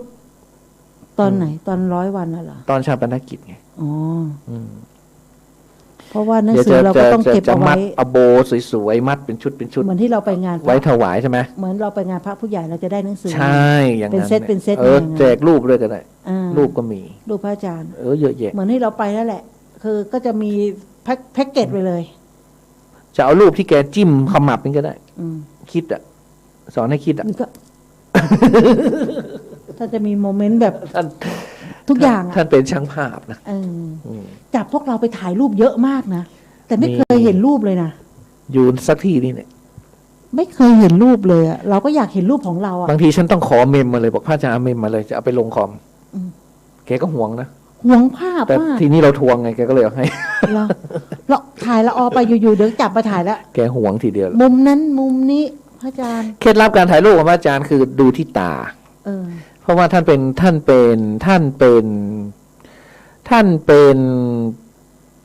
ช่างภาพที่ถ่ายพอร์เทรตคือถ่ายภาพบุคคลได้แบบอันดับท็อปไฟนะอันดับท็อปไฟเลยนะท็อปไฟของประเทศ คือถ้าแววตามันสื่อได้ทุกอย่างนะ ใช่ท่านบอกหน้าเน้อเป็นสิวอะไรช่างมัน แต่ตาแบบมุ่งมั่นคือมุ่งมั่น ตาหวานคือตาหวาน คือถ้าตาคมตาชัดวิวอย่างอื่นใช้ได้หมดท่านว่าอย่างนี้ท่านคุยมา เวลาท่านถ่ายเสร็จท่านจะขยายแหกดูตาใช้ได้ แต่เรานี่ขอผอมขอหน้าใส อะไรอย่างนี้นะ ขอผอมขอขาว อันนั้นมัน ขหา อันนั้นมัน เรียว ปรับได้อะไรได้ อันนั้นแค่แต่งให้ได้ ทีนี้ก็เลยที่โดยความที่ท่านเป็นช่างภาพท่านสนใจกล้องต่างๆเนี่ยก็จะจัดเป็นพิพิธภัณฑ์เล็กๆนะไม่ใช่ใหญ่อะไรล่ะพิพิธภัณฑ์เล็กๆไว้ที่ธรรมสถานไว้ดูว่าความที่ท่านทำช่างภาพมาประมาณ10 ปีพอๆกับตุ้นุกทำบรรณลักษณ์มา10 ปีแล้วก็มาบวชอายุเท่ากันเลยนะอายุ35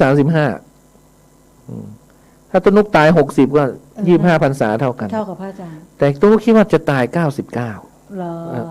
ไม่อยู่นานนะ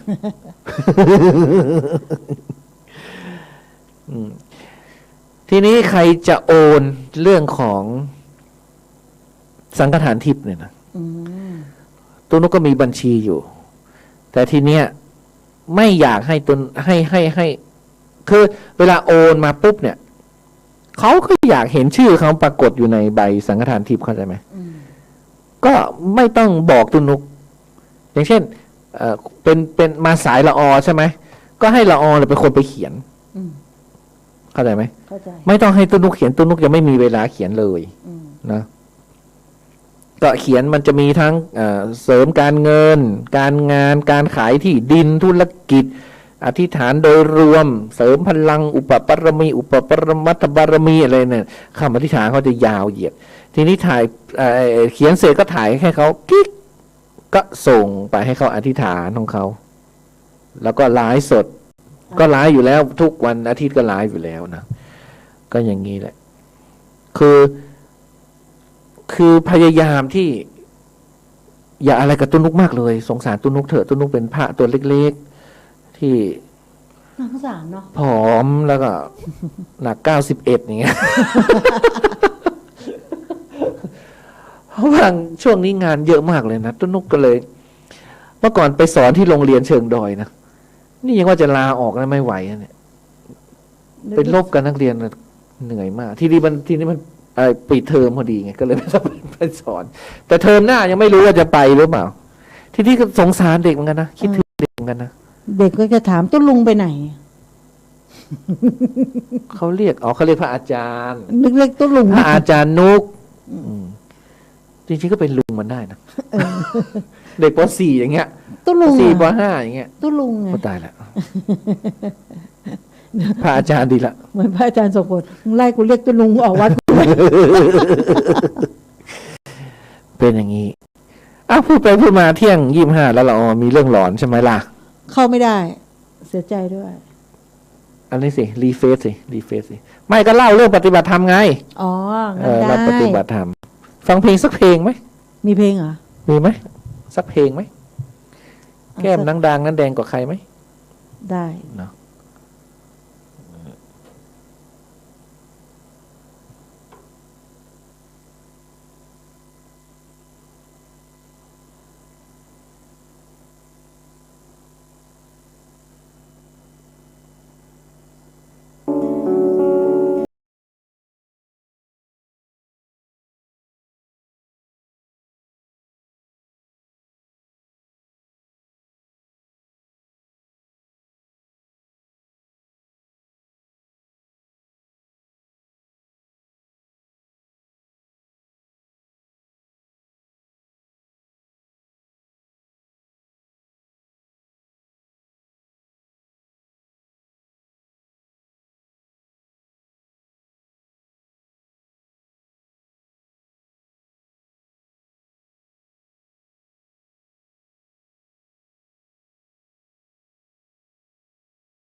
ฟังเพลงนี้แล้วก็นึกถึง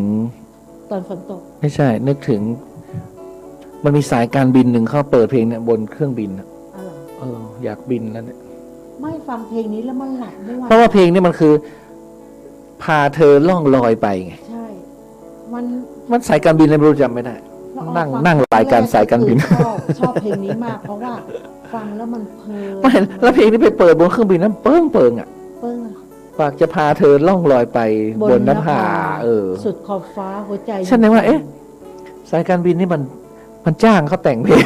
นี่หรือเปล่าทำไมมันเปิง ชอบมากเลยนะใน YouTube เนี่ย แต่ละออแชร์ไม่ได้ในตอนนี้ ไม่มีเพลงอะไรเลยเนี่ยเราเพราะโค้นเพลงก็ไม่ได้ เพราะว่าพระอาจารย์ลงโปรแกรมใหม่หมดเลย เป็น10แล้วไง อัปเดต เนี่ย ละออชอบอันนั้นจะแชร์ ตัวนุกเล่าเรื่องตัวนุกไปประมาณ1 ชั่วโมงแล้วนะหรือครึ่งชั่วโมงสุดท้ายเป็นเรื่องของละออ ม ก็ปกติก็จะเป็นอย่างนั้นครึ่งชั่วโมงสุดท้ายก็จะเป็นเรื่องหลอน ใช่ โดยคุณละออทีนี้เราไม่มีข่าวไงเพราะข่าวมันไม่มีอะไรไง ข่าวมีแต่โควิดค่ะ เอาซะหน่อยก็ได้เชียงใหม่ เชียงใหม่นะ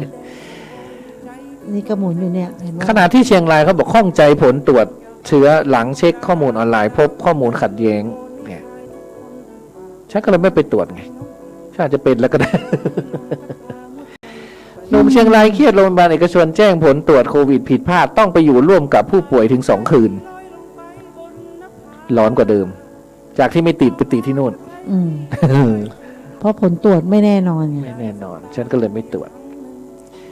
เชียงใหม่ออกประกาศขอความร่วมมืองดจัดกิจกรรมรวมคนจำนวนมากรวมถึงงดเดินทางเข้าพื้นที่เสี่ยง เข้มมาตรการป้องกันโควิด พื้นที่เสี่ยงก็คืออำเภอเมืองเอาตายละสารพีสันกำแพงหางดงแล้วก็บ้านละออสันทราย สันทรายมันกว้างละอออยู่แม่ ไม่ โจ้ รู้ละห้าอำเภอเนี่ยเขาเป็นพื้นที่สีแดง ของละออแม่โจ้ ไม่รู้ละอำเภอเมืองเราก็เป็นอำเภอเมืองเนี่ย ของละออแม่โจ้ เธอห้ามเข้าอำเภอเมืองนะ ก็เนี่ยอำเภอเมือง เขาบอกห้ามเข้าอ่ะ เนี่ยงดเดินทางเข้าอำเภอเมือง โอ้ย จะทำไง ไม่ต้องไปไหนอ่ะ ดีมาม่าเยอะอยู่ มาม่าตั้งแต่มาฆบูชา วิสาขะเมื่อไหร่ไม่รู้เนาะจะได้บินหรือเปล่าไม่รู้วิสาขะนี่ ละออจะต้องกลับแม่โจ้เพื่อไปเอาหมามาก่อน เพราะว่าหมาได้อดอยากปากแห้งไปมันตายแล้วมั้ง ยัง เป็นอาทิตย์แล้ว กลับจากปฏิบัติธรรมก็แวะให้มันอยู่ เธอไปปฏิบัติธรรมเป็นอาทิตย์เลยนะ ใช่ ว่ามันยังรอดอยู่ใช่ไหม คือกับข้าวยังเหลืออยู่ เพราะว่าละออใส่ไว้3 ถุงเลยไง กลับมามันก็ยังอยู่ไง ข้าวอยู่น้ำยุบ ดีมันไม่กิน3 ถุงหมดเลยนะ คุณชายมันทยอยกินมัน มันก็รู้ว่ามันต้องอยู่คนเดียวนะ ใช่ มันก็รู้ไงเราก็จะรู้ว่า เราอยู่ไปกี่วันจะมากี่วันเราก็จะเทไว้ประมาณไหน แล้วเราออจะนับคำนวณวันว่าอาหารมันจะหมดหรือไม่หมด มันเป็นแบบอาหารเม็ด ไม่ใช่แบบไหลอัตโนมัติไหม ไม่ เทไปอย่างนั้น หม นะ ดเลย เหรอ แล้วนางก็ กิน จะ ไม่กินเรื่องของมัน นางจะกินหมดหรือไม่หมดก็เรื่องของนาง แล้วเราใส่ถ้วยไว้แล้วไงใส่ก็แล้วก็เปิดห้องน้ำไว้แล้วก็ใส่น้ำไว้กระมังหนึ่ง เราไม่รู้นะว่าหมาเนี่ยมันอดข้าวได้กี่วัน3 วันมั้ง แต่น้ำมีไง อ๋อ น้ำเนี่ยคือในห้องน้ำเราเปิดห้องน้ำไว้ แล้วก็น้ำมีกระมังใหญ่1 กระ 7 วั มัน ง ก็คงได้เนอะแต่ปลาเนี่ยมันอดข้าวได้เป็นเดือนนะ อืม ปลานี่นะมันไม่กินข้าวได้เป็นเดือนนะ มันไม่ค่อยกินหรอก มันจะกินง่อมแง้มง่อมแง้ม มันไม่ได้ ของป ใช้อะไร มันไม่ได้ใช้พลังงานอะไร ใช่ แค่เราไปมันก็จะดีใจแป๊บหนึ่งอเลิศอเลยของนางแล้วนางก็จะหนีเราไปละไปนอนของนางละ 2 ล้อเดินหน้าจัดทัวร์ออฟไทยแลนด์ทีมต่างชาติตอบรับเข้าร่วมการแข่งขัน มีมาตรการป้องกันโควิดสูงมาก ก็ยังจะพยายามจัด สวัสดีค่ะจ่าเจมส์ สถานการณ์การแพร่ระบาดของโรคโควิด -19 ยังคงพบผู้ป่วยเพิ่มขึ้นพร้อมขอความร่วมมือพี่น้องประชาชนงดจัดงานเลี้ยงสังสรรค์ ขนาดเขาประกาศว่าให้งดจัดงานสังสรรค์ที่จังหวัดอะไรเนี่ย ก็ยังแบบมีการเล่นสาดน้ำสงกรานต์กันแบบคึกโครมนะคะเขาบอกว่ามีฉลองมุกดาหารคราวที่แล้วก็มีรดน้ำดำหัวกันนะคะ เหรอ นี่ก็คือกาดตกอีกแล้วนะคะมุกดาหาร ฉลองวันสงกรานต์มีรถแห่ออนทัวร์ด้วยนะไลฟ์สดสนุกสนานสุดเหวี่ยง แล้วดูผู้คนแออัดยัดเยียดโดยการไม่มีแมสคือนางไม่ได้กลัวกันสักคนหนึ่งเลย คือไหนๆก็ไหนๆประมาณนั้น ไหนๆกูจะตายแล้วนะ ขอม่วนก่อนเถอะ ของม่วนกับเตอร์ปีที่แล้วกูก็ไม่ได้ม่วนเนาะ เออ มันก็ไม่ใช่เนาะคะคันเนี้ยสงสารคุณหมอ สงสารเจ้าหน้าที่ ใช่ สงสารคนที่เขาต้องมาดูแล แล้วคันนี้พอไม่มีโรงพยาบาลปุ๊บเนี่ยมันก็ลำบากไง คือคนมันเยอะเกินไง ใช่ ขนาดอะไรโรงพยาบาลสนามอ่ะ ใช่ ยังจะไม่มีที่จะอยู่กันแล้ว ใช่ เชียงใหม่ก็ชวนชมการประดับไฟ เอาแค่5 โมงเย็นของวันที่เท่าไหร่นะ13 12 13เนี่ย อืม 5 โมงเย็นอ่ะเชียงใหม่อ่ะเขาถ่ายรูปลงในเชียงใหม่นิวนักข่าวลง อืม เนี่ยเงียบปิ้งรถ ดีนะ 5 โมงเย็นนะตุ๊15 นาฬิกานะคะคือรถมีวิ่งน้อยมาก แล้วถ่ายรูปมาได้สวยงามมาก เพราะมันวิวธรรมชาติข มั อน ง มัน เชียงให กลับ ม่ ไป มันส เหมื ว อน ย กับสมัยก่อนอ่ะ ใช่ มันโบราณอ่ะมันมีความกลิ่นอายความเสน่ห์ ใช่ โบราณอยู่แล้วไง แล้วคือบรรยากาศมันไม่มีรถไม่มีผู้คนเนี่ย มันทำให้นึกถึง นะสัก ใช่ 50 ปีที่แล้วอะไรเงี้ยนะ เออ แต่สงกรานต์ไม่มีน้ำแต่เขาประดับไฟไง ประดับไฟแต่น้ำเต็มนะ ทั้ง น้ำสวย สะพาม าน ก ข้ามทั้ง น้ำสะอาดอ่ะ แจงมุมเมือง คือ ก็คือไม่มีน้ำแต่มีไฟ ทำไปก็ไม่มีใครไปดูอะค่ะ ดับพิงวิงวอย ดักปิ้งค่ะ ก็สวยดีเนอะ คือ ก็เขาก็ไม่รู้จะทำอะไรไง เนาะ คือไม่รู้จะทำยังไงนะก็จัดไฟ เราก็ไม่กล้าไปดูอ่ะ ก็สมัยก่อนทำไมไม่ลดน้ำอะทำไมไม่จัดไฟอะ กลัวคนไปดู เอาข่าวมีแค่นี้นะเราเอาไปปฏิบัติธรรมมามีอะไร ก็ข่าวโควิดไง ก็ข่าวโควิดนั่นแหละ ก็คือข่าวตอนแรกๆเนี่ยคือน่ากลัวมากนะ ใช่ โอ้โห นักศึกษามอชอติด คือ 400 แร 500 ก นะ ๆเลยตุ๊มันมาจากผู้ชาย4 คน เขาไป ใครอะ เที่ยวทองหล่อ ใช่ มันติดจากทองหล่อมากัน คันนี้ไปอยู่อยู่กรุงเทพไปเที่ยวทองหล่อ อืม คันนี้นางทั้ง4เนี่ยก็กลับนั่งเครื่องมา1 คน อืม นั่งรถทัวร์มา อืม 1มารถส่วนตัว อืม 2แล้วทั้ง4 คนนั้นมาเที่ยวที่ไหนคะกราววอร์มอัพ อืมกาวมันอยู่ไหน ไม่รู้ ก็คือเขาเป็นนักเที่ยวเนาะ ใช่แล้วก็อะไรนะตรงไปทางการเมืองใหม่อ่ะ อ๋ออ๋อ อันนั้น อ๋ อะ อ แล้วก็ไปเที่ยวเซนทรัลเวิลด์ไปเที่ยวเซ็นเตอร์เฟส คือเป็นศูนย์กลางทั้งนั้นเลย กาดแม่มณีก็ไป ศูนย์กลางทั้งนั้นเลย คือไปหมดทุกที่อ่ะ เออ 4 คนนี้ไปหมดแล้วถามว่า1 คนที่ไปวอร์มเนี่ย แล้วนักศึกษาไปเที่ยว จังหวะที่นักศึกษาสอบเสร็จ เขาก็ไปฉลอง ธรรมดาเป็นเรื่องปกติ ปลด มาก ปล่อยความเครียด ใช่ อืม เราไม่ว่ากัน อืม นะคะ เพราะว่าทุกคนก็เป็นแหละ ม คืออ่านหนังสือมาทั้งเดือนเนี่ยพอมันสอบเสร็จปุ๊บทุกอย่างหัวสมองทิ้งหมดไอ้ที่จำมาทั้งหมดทิ้งไปหมดแล้ว มันก็จะมีแต่ความโล่งไง ม ฉันก็ต้องหาความสุขใส่ตัวเอง พอไปเที่ยวปุ๊บมันก็ต้องติด อันนี้เด็กก็ไม่รู้ว่าติดพอติดเสร็จปุ๊บกลับบ้าน มันเขาเรียกว่าสเปรดเลยอ่ะ มัน อ่าก ระพือเลยอ่ะ นางก็ เออก ลับบ้าน ส แต่นี่ เป มัน ร ก็ ด แพร่ เลย ไปทุกที่ทุกทางเพราะเด็ก อืม ทุกคนกลั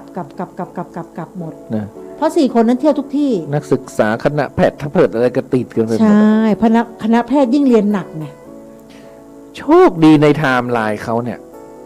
ไม่มีธรรมสถานเนี่ย ถูกต้อง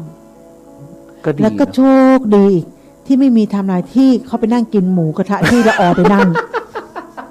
ไม่งั้นเราก็ถูกไปตรวจแล้ว ใช่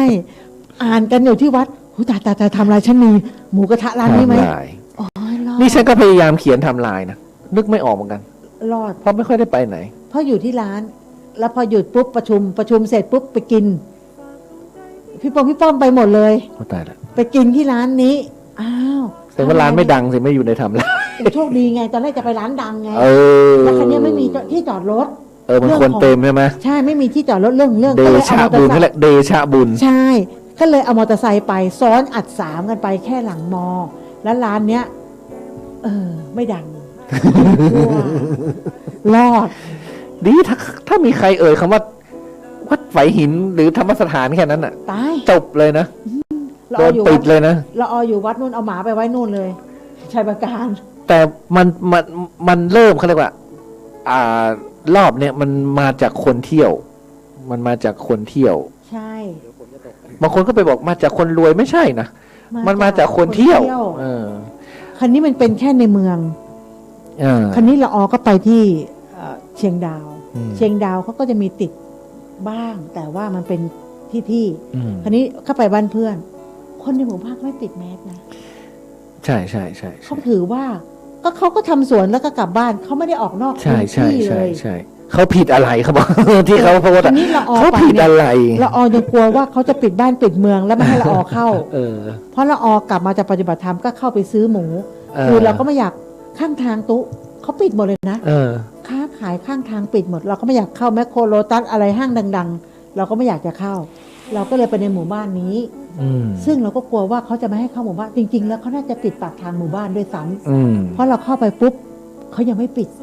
เสร็จแล้วเราก็ไปซื้อหมูซื้อผักเพื่อเอามาไว้กินเรารู้เราต้องโดนแน่ในเมืองมันอันตรายใช่ไหมเขาไม่ปิดเรายังห่วงว่าทำไมเขาไม่แล้วเธอมีผักตอนนี้ไหมที่ธรรมสถานมีผักไหมธรรมสถานมีคะน้าอยู่3 ต้นว่าตายแล้วฉันจะกินอะไรเนี่ยมีคะน้าอยู่3 ต้นไม่พอหรอแล้วก็แบ่งกับคนต้นละแบ่งกับคุณเลียวแบ่งกับคนละต้นซื้อยอดฟักทองมาก็ผัดไปหมดแล้วผัดใส่ไข่อร่อยนะอ๋อผัดน้ำมันหอยธรรมดาเนี่ยอร่อยเหรอ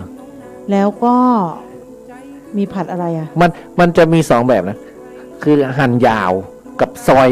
เละอ๋อไม่ผัดยอดฟักทองใช่ไหมมันจะมีผัดแบบซอยเละๆใส่ไข่อ่ะอร่อยอ่ะให้เด็กกินอ่ะอันนี้ผัดหั่นยาวใช่ไหมเด็ดเอาแบบไซโยเต้แล้วก็เราก็เลยซื้อมาแล้วก็กินชะอมไป2 มื้อแล้วมื้อเนี้ยหมดแล้ว บอกให้ไปซื้อแม่โคก็ไม่กล้าไปไม่ไปไหนงั้นน่ะเสียวอันตรายเราก็ไม่รู้ว่าแมสเราเนี่ยมันจะคุ้มครองเราได้จริงหรือเปล่าเขาแนะนำให้ใส่2 ชั้น2 ชั้นไม่ใช่ว่าเอาแมสไอเซอร์เจอรี่หรือแมสเขียวเนี่ยแมสเขียวฟ้าเนี่ยแมสอย่างเงี้ยเขาไม่ให้แนะนำให้ใส่อย่างนี้2 ชั้นนะเขาให้ใส่อันนี้ชั้นหนึ่งเอาอันนี้ไว้ข้างในแล้วก็เอาผ้าแมสผ้าไว้ข้างนอกเขาแนะนำอย่างนั้นแต่ละออดีหน่อยมีตัวโปร่งไม่งั้นตายแต่ฉันก็ไม่แนะนำแมสผ้า2 ชั้นนะหายใจไม่ออกถ้ามันไม่เราจะมีตัวนี้ไงตัวครอบเนี่ยไม่ใช่เวียนหัวเพราะโควิดนะเวียนหัวหายใจไม่ออกเนี่ยคือละออกลับมาจากปฏิบัติธรรมนี่ละออไม่ออกห้องเลยนะเธอวิตกจริตขนาดนั้นเลยเหรออะไรจะมาทำร้ายเธอได้กลัวทุกครั้งไม่เคยกลัวนะรอบนี้หลังมอกระจายโดยที่ไม่ต้องสั่งปิดอ่ะพอบอกว่ามอชออย่างเยอะแล้วหลังแล้วมันก็มาประจวบกับเทศกาลปิดยาวด้วยเนาะมันผนวกอะไรกันไปหมดอะคือ1ปิดเทอมเป๊ะหมดอะ1ปิดเทอม2มาโควิดแล้วหลังมอนี่ร้านดังๆเยอะเลยนะที่เป็นอ่ะเสร็จแล้วในมอเป็นสนามอีกแล้วก็ติดกันอีกแม่ค้าก็หายจ้อยเลยเนี่ยฉันก็พยายามเล่าอย่างเงี้ยคนไม่กลัวก็ยังมานะฉันบอกเนี่ยธรรมศาสตร์อยู่ใกล้มอชอนะยังจะมากันอีกเหรอทำบุญละออยังไม่กล้าไปไหนเลยยังไม่กล้าขึ้นวัดนี่เขายังมากันเนี่ยงงมากเลยทุกวันนี้ก็ดูว่าตาฉันจะแดงเมื่อไหร่เพราะว่าอาการโควิดรอบนี้แดงละรอบนี้ไม่เหมือนรอบทั่วไปนะตู้ถ้าตู้เป็นละออก็ไม่รอดแล้วเนี่ยเริ่มแดงแล้วใช่ไหมแล้วมันมีอะไรนะท้องเสียอ่อนๆอะไรนะวันที่3อะไรนะอ่อนเพลียวันที่4อะไรเขาฉันเช็คทุกวันอะอาการเขาบอกบางคนนะไม่ตาแดงไม่อ่อนเพลียไม่เป็นอะไรสักอย่างไม่มีไข้ด้วยนะไม่มีไข้บอลไงกินอาหารได้ปกตินะบอลเชิมยิ้นอะเขาไม่ได้ตาแดงนะเขาไม่ได้เป็นไข้นะแต่เป็นโควิดเพราะว่าดาราติดกันเยอะรอบนี้บอลบอกผมสุขภาพดีทุกอย่างเลยคือผมไม่ได้เป็นอะไรเลยไม่ได้ตาแดงเจ็บก็แต่แจ๊คเชิญยิ้มเนี่ยเป็นอยู่คนเดียวเลยคือผมก็ติดมาจากบอลแต่ผมทั้งคือรอบเนี้ยดาวศุกร์วิปริตดาวศุกร์คือดาวการบันเทิงใช่ไหมดาวความรักดาวคนสวยๆงามๆอ่ะเราโชคดีมันจะติดอย่างนี้เพราะมันเราโชคดีเพราะว่ามันไปติดวงการบันเทิงแล้วก็ไปไหนไปพวกที่มันแบบไปอาบอบนวดไปอะไรที่มันไม่ปกติอ่ะ ที่มันไม่ปกติพวกนั้น ไทม์ไลน์ที่มันแบบไม่กล้าบอกใครอ่ะอย่างนั้นเนี่ยมันจะติดอย่างนั้นเพราะดาวศุกร์มันวิปริตไงก็เหมือนรัฐมนตรีบางคนที่ไม่ยอมบอกไทม์ไลน์ที่ตรงประเด็นไงเพราะมันไปกับกิ่งไง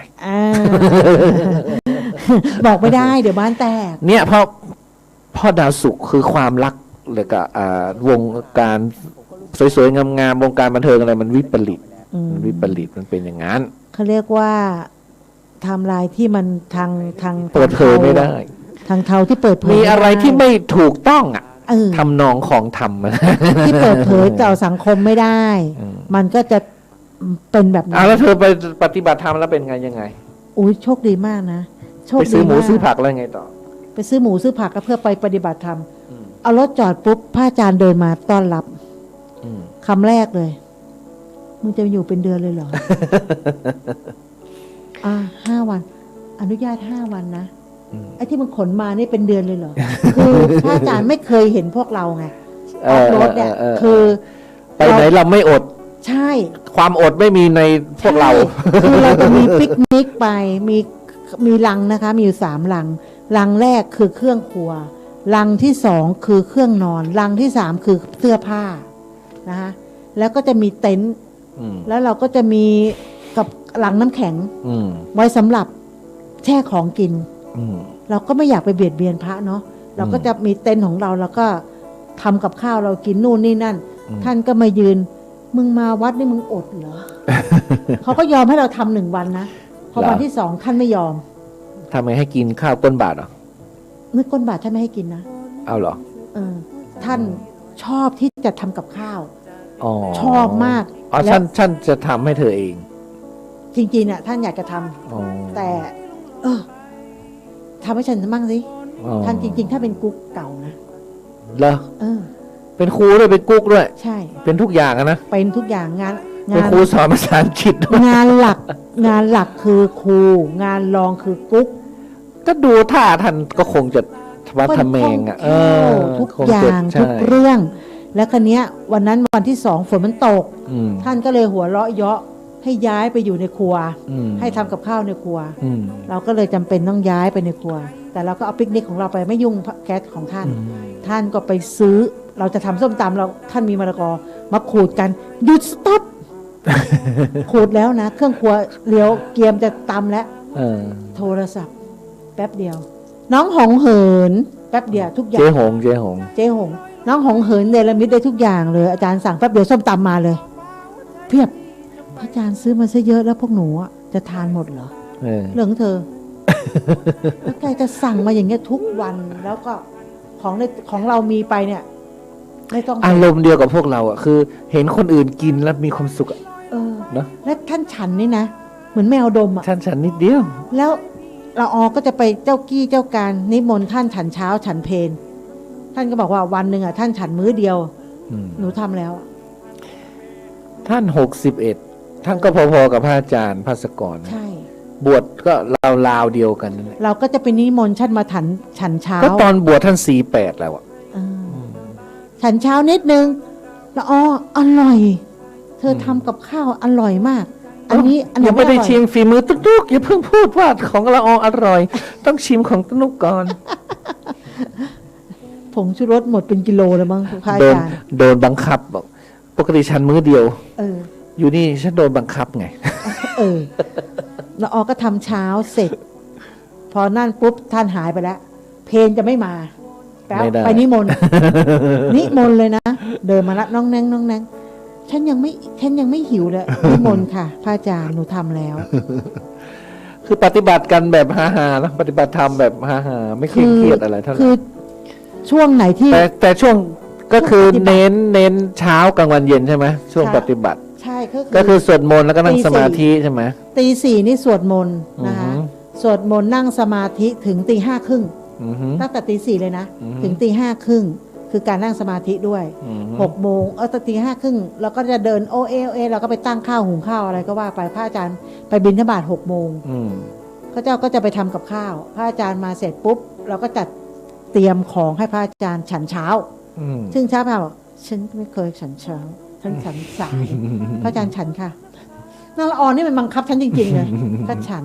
เสร็จแล้วท่านก็ไปทำกิจของท่านแล้วก็ขอตัวคือตื่นตีสี่อ่ะถ้าไม่ง่วงก็ทำกับข้าวเตรียมเอาไว้เราก็เตรียมเอาไว้บางทีแล้วก็ไปนอนเอกเขนกสักชั่วโมงหนึ่งมันใกล้เพลเราก็มาทำกับข้าวไงทำกับข้าวของพระโดยตรงนะคะการนั่งสมาธิเนี่ยถามอย่างผู้ไม่รู้นะคะ อยากรู้ว่าสวดมนต์มันได้อะไรนั่งสมาธิแล้วได้อะไรท่านก็เลยบอกเอาง่ายๆการสวดมนต์คือการเขาเรียกว่าการอาบน้ำคือเราอาบน้ำเพื่ออะไรเพื่อชำระร่างกายให้สะอาดหมดจดให้มันหอมคราวนี้เธอมีความสะอาดในตัวแล้วเธอหอมแล้วแต่เธอยังทำอะไรอยู่เธอแก้ผ้าใช่ไหมถูกไหมเธออาบน้ำแล้วเธอจะไม่ใส่เสื้อผ้าเหรอมันไม่ใช่เธอจะต้องใส่เสื้อผ้านั่นคือการนั่งสมาธิการทำสมาธิคือทำให้ร่างกายทำให้สวยทำให้สวยเพราะการนั่งสมาธิจิตใจเธอผ่องแผ้วเธอสะอาดเหมือนคนแต่งเนื้อแต่งตัว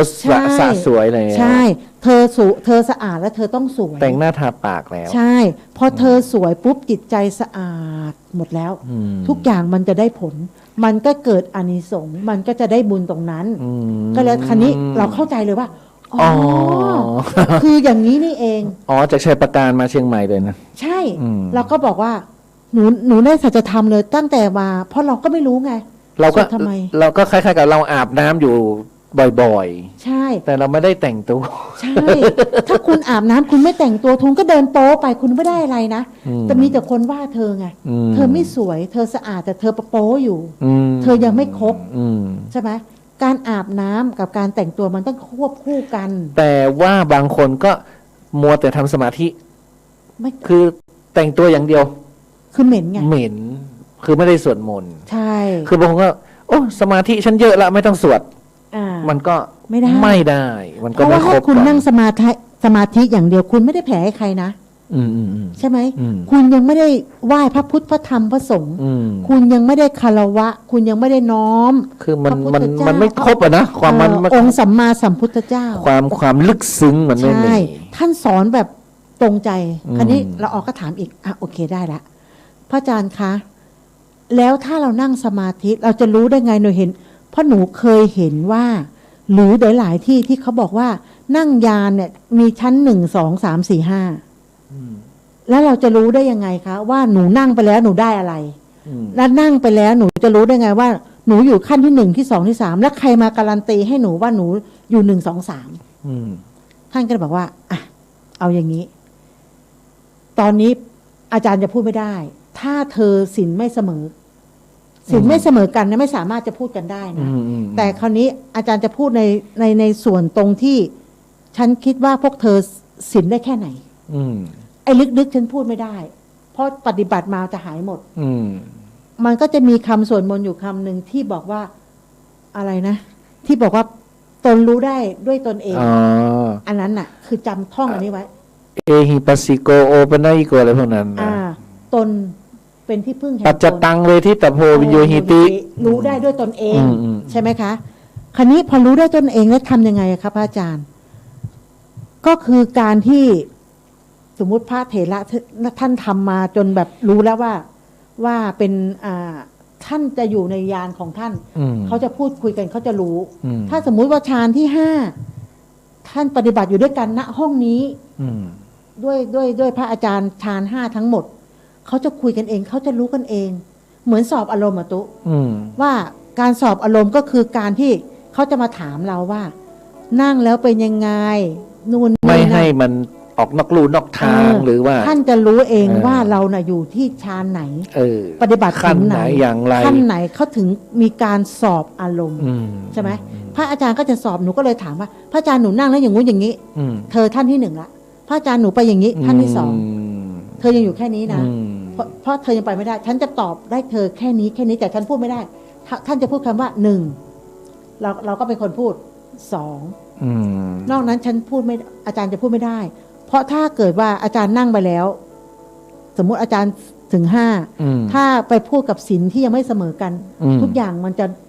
ล่มหายไปหมดเลยแล้วคนเนี้ย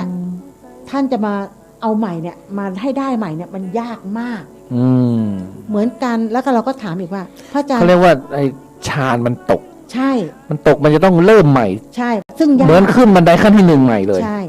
เวลาตกนี่มันตก วูบ มัน เลย มันไม่ได้ตกทีละขั้นนะมันพึบอย่างนี้เลย เราก็ ตก ถาม มันรีบตกอ่ะแต่เวลาขึ้นเนี่ยขึ้นบันได ใช่ ทีละขั้นสองขั้นสามขั้น เราก็ถามอีกพระอาจารย์คะอย่าถามกูเยอะ ตอบได้ไม่ได้ ตอบไม่ได้ เพราะเขาบอกว่าทุกอย่างต้องรู้ด้วยตนเอง สไตล์นี่คือเรียกว่าสอนแบบสไตล์ผ้าป่า ใช่ คืออย่าถาม ท่าน เย เป็ อะ นถ้าท่านเป็น ให้ พ ป ระ ฏิบัติ ป่า เยอะ ใช่ ๆแล้วจะรู้เอง ท่านเป็นพระป่าไง ประมาณนั้น เพราะว่าเราไปปฏิบัติกับพระป่า อ่า คราวนี้ท่านก็บอกว่า ปฏิบัติด้วยตนเอง แล้วจะรู้เอง อืม แล้วหนูจะรู้ได้ไงคะ คือปฏิบัติก่อนแล้วค่อยไปถาม ใช่ อ่า อันนี้เราปฏิบัติ ท่านถึงจะ มาแล้ว ตอบ ใช่ อ่า เพราะท่านเป็นสารหลวงปู่ชา ใช่ท่านบวชกับหลวงปู่ชา ใช่ คราวนี้เราก็ถามอย่างผู้ไม่รู้ เราถามเพื่อเผื่อคนอื่น เราก็เข้าใจเลยแบบว่า อ๋อ ตั้งแต่ปฏิบัติมา พระอาจารย์คะเขาบอกหล่อนนี่ช่างถามเนาะ แล้วก็ถามอีก พระอาจารย์คะ แล้วถ้าหนูนั่งไปแล้ว จิตมันฟุ้งทำยังไงคะ อืมฟุ้งคือคิดไปเรื่อยนะ ใช่ เขาก็บอกว่าการนั่งสมาธิไม่ว่าเธอจะมาเป็นแบบว่ายุบหนอ พุทโธ หรือไม่พูดอะไรเลยอะไรอย่างเงี้ย อืม อันนั้นคือเขาเรียกว่ากุศโลบายเฉย อืม ๆ เป็นคำนำที่เราจะได้ยึดว่าพุทโธพุทโธไปได้เรื่อย อืม ๆ หรือถ้าจิตเรานิ่งเราไม่พูดเลยก็ได้มันก็ดี อืม แต่ให้ลมหายใจของเราเนี่ย สมมุติจิตมันฟุ้งไปก็ปล่อยมันไป อืม แล้วเราพอเรารู้ตัวเรานึกได้ให้ดึงจิตกลับมาไว้ที่เดิม ก็อยู่ที่ลมหายใจ ลมหายใจก็คือเข้าพุทออกโทอยู่ที่ปลายจมูก อืม ลมหายใจที่สูดเข้าไปเนี่ยเราต้องรู้ว่าสูดเข้าไปแบบไหน อืม ลมมันเข้าในรูจมูกแบบไหน อืม ให้มันรู้เลยว่าเข้าไปลึก แล้วเข้าเป็นลมกลมยังไง อืม แล้วพ่นออกไปที่ปลายจมูกแบบไหน อืม ให้สูดเข้าสูดออกสูดเข้าสูดออกอยู่อย่างเงี้ย ให้พุทโธพุทโธเธอทำอยู่อย่างเงี้ยจิตเธอไม่ไปไหนอยู่แค่ลมหายใจ อืม ถือว่าเธอได้บุญ อืม แต่ถ้าเธอระหว่างที่เธอทำแล้วใจเธอไปนู่นไปเที่ยวไหนอ่ะ อืม เขาเรียกว่าจิตเที่ยว อืม จิตล่องลอยไปตรงนู้นตรงนี้ เธอรู้ปุ๊บปล่อยมันไป แต่เธอต้องดึงมันกลับได้ อืม แล้วเวลานั่งสมาธิถ้าเธอนั่งได้ สิ่งรอบข้างไม่ใช่สิ่งสำคัญ ซึ่งเราเป็นคนขี้กั้งพอเรานั่งไปวันแรกๆ เราจะขี้กั้งเสียง เพราะที่นั่นมีหมาไล่ตีแมวไล่กัดแมว โอ้ยแม่ตุ๊ก ไก่ ตุ๊ก ใช่ ตุ๊กตุ๊กของเธอไป ใช่ พอเรานั่งไปปุ๊บจิตเรานิ่ง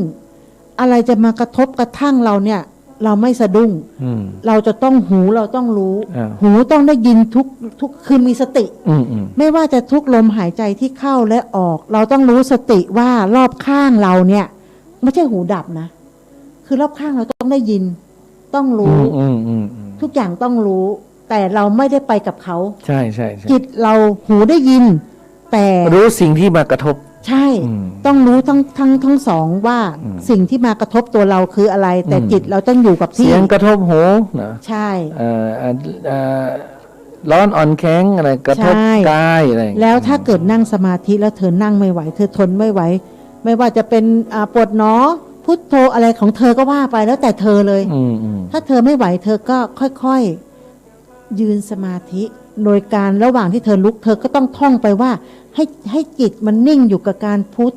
โธพุทโธไม่ว่าจะค่อยๆลุก แล้วไปเดินจงกรม เปลี่ยนอริยบทบ้าง ใช่ คือเมื่อยง่วง ถ้าเราง่วงเราก็เปลี่ยนอริยบท จะเดิน ใช่ จงกรม จะยืนจงกรมสักพักหนึ่งก่อนที่จะไปเดินจงกรมซึ่งจริตของละออไม่ชอบเดินจงกรม อืม เพราะว่าถ้าเดินแล้วไม่นิ่ง ละออชอบ ฉัน นั่ง ชอบเดินนะฉัน เหรอ ไม่ชอบนั่ง เดินนี่ฉันได้สมาธิ เหรอเดินไม่ได้ กว่าอืม เดินไม่ได้ แต่ไปเดินที่วัด เพราะว่านั่งฉันเนี่ยใจฉันแบบ ฟุ้ง ไม่ใช่ฟุ้งมันโลดแล่นอ่ะ มัน อ๋อมันจะ เป็น ไป แสงเป็นอะไรโอ้โหมัน ใช่ใช่ มันพุ่งพลาดไปหมด ใช่ ก็ปล่อย ฉันก็ ให้ เลย เขา ชอบเดิน ก็เลยปล่อยให้เขาฟุ้งไป เสร็จแล้วละออชอบนั่ง เพราะนั่งแล้วมันนิ่ง แต่ถ้าเดินปุ๊บมัน โอ้ฉันไปปฏิบัติ เหรอ ไอ้ทำมาเนี่ยฉันเดินได้เป็นชั่วโมงนะให้มาเดินตอนนี้ไม่มีทางอะ คันเนี้ย 10 นาทีก็ไม่ได้ พอเรา อีกนานไม่ตีหนึ่งละ อ๋อ พรุ่งนี้ไหม ค่ะ หรือยังไง มีอีก อี เย ก อะ ยาวใช่ไหม ยังมีอีกเยอะ พรุ่ง ที่ นี้มาถึงเล่าเลยนะ ใช่เพราะว่า คือมันได้สำหรับคนที่ฟังรายการนี้นะไม่ว่าคนเฒ่าคนแก่ที่ปฏิบัติอยู่หรือบางยังไม่รู้เหมือนละออย่างเงี้ย อือฮึ มันจะมีเรื่องเล่าที่ประทับใจเยอะแยะ นะคะ พรุ่งนี้ฉันให้เธอเล่าเลยเพราะวันนี้ฉันเล่าไปแล้ว1 ชั่วโมงฉันเล่าเรื่องว่าอาจารย์ภัสกรเล่าเรื่องอะไรของฉันไปหมดแล้วพรุ่งนี้เธอก็เล่า เรื่องปฏิบัติธรรม ชีวิตเธอตั้งแต่อ้อนแต่ออกมาเลยนะ พระอาจารย์ให้มาเผยแพร่นะ เป็นบุญนะ ใช่ เป็นบุญนะ ให้มาเผยแพร่ เป็นบุญนะ เป็นธรรมทาน เพราะว่าพระพูดมากๆไม่ได้หรอกเรื่องพวกนี้ไม่ ใช่ใช่ เดี๋ยวเขาจะว่าอวด ใช่ อวดอุตริ ใช่ ว่างั้น ค่ะ เอาล่ะสำหรับค่ำคืนนี้ก็ขอนำรายการจากท่านผู้ฟังไปก่อนก็ขอแผ่เมตตาไปยังทุกสรรพสัตว์สรรพวิญญาณสรรพเจ้ากรรมนายเวรเจ้าหนี้เจ้าสินพร้อมทั้งแผ่ไปถึงโควิด แผ่ไปถึงสรรพสัตว์น้อยใหญ่นะพร้อมทั้งเทพเทวดาที่ปกปักรักษาประเทศไทยก็ดีปกปักรักษาเมืองเชียงใหม่ก็ดีเสาหลักเมืองทุกจังหวัดก็ดีนะพร้อมทั้งพระเสื้อเมืองพระสงฆ์เมืองพระสยามเทวาธิราชก็ขอได้รับนะอันบุญที่เราได้ระลึกถึงอุทิศไปถึงท่านนี้ก็ขอให้ประเทศไทยของเรารอดพ้นปลอดภัยนะจากภัยพิบัติที่ปรากฏขึ้นในโลกนี้นะโรคภัยต่างๆพร้อมทั้งขอให้พวกเรานั้นได้พบกับปีใหม่นี่เข้าปีใหม่แล้วนะปีใหม่ไทยนะ16 เมษายนละเขาเรียกว่าเป็นวันพญาวันละนะก็ขอให้ท่านนับจากนี้ไปนะก็ขอให้เป็นปีที่ดีเป็นปีที่เฮงเป็นปีที่ร่ำรวยก็ยังไม่ต้องร่ำรวยละก็ขอให้ผ่านพ้นไปได้ด้วยดี ผ่านพ้นวิกฤต มีสติ อ่าน นะมีสติมีปัญญา แล้วก็เดี๋ยวสตางค์มันมาเองสำหรับค่ำคืนนี้ก็ขอให้ทุกท่านจงมีความสุขความเจริญคิดเงินได้เงินคิดทองได้ทองจงทุกทั่วหน้ากัน ทุกท่านทุกคนเทินขอเจริญพร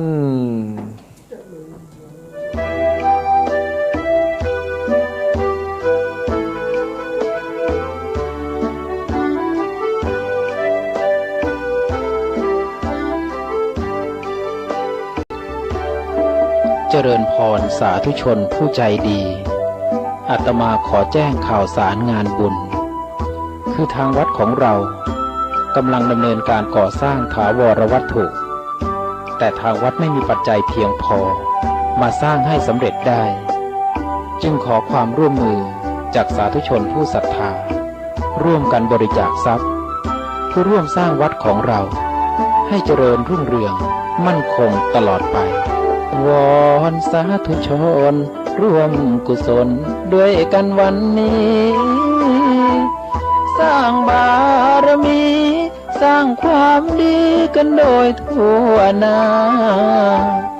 ร่วมกันสร้างบุญอุดหนุนตามใจ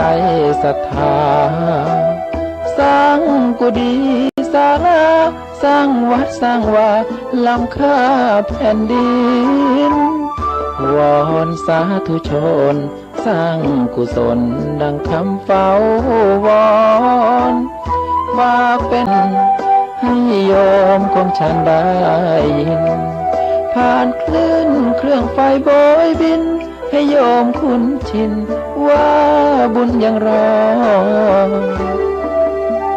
วัดยังรอ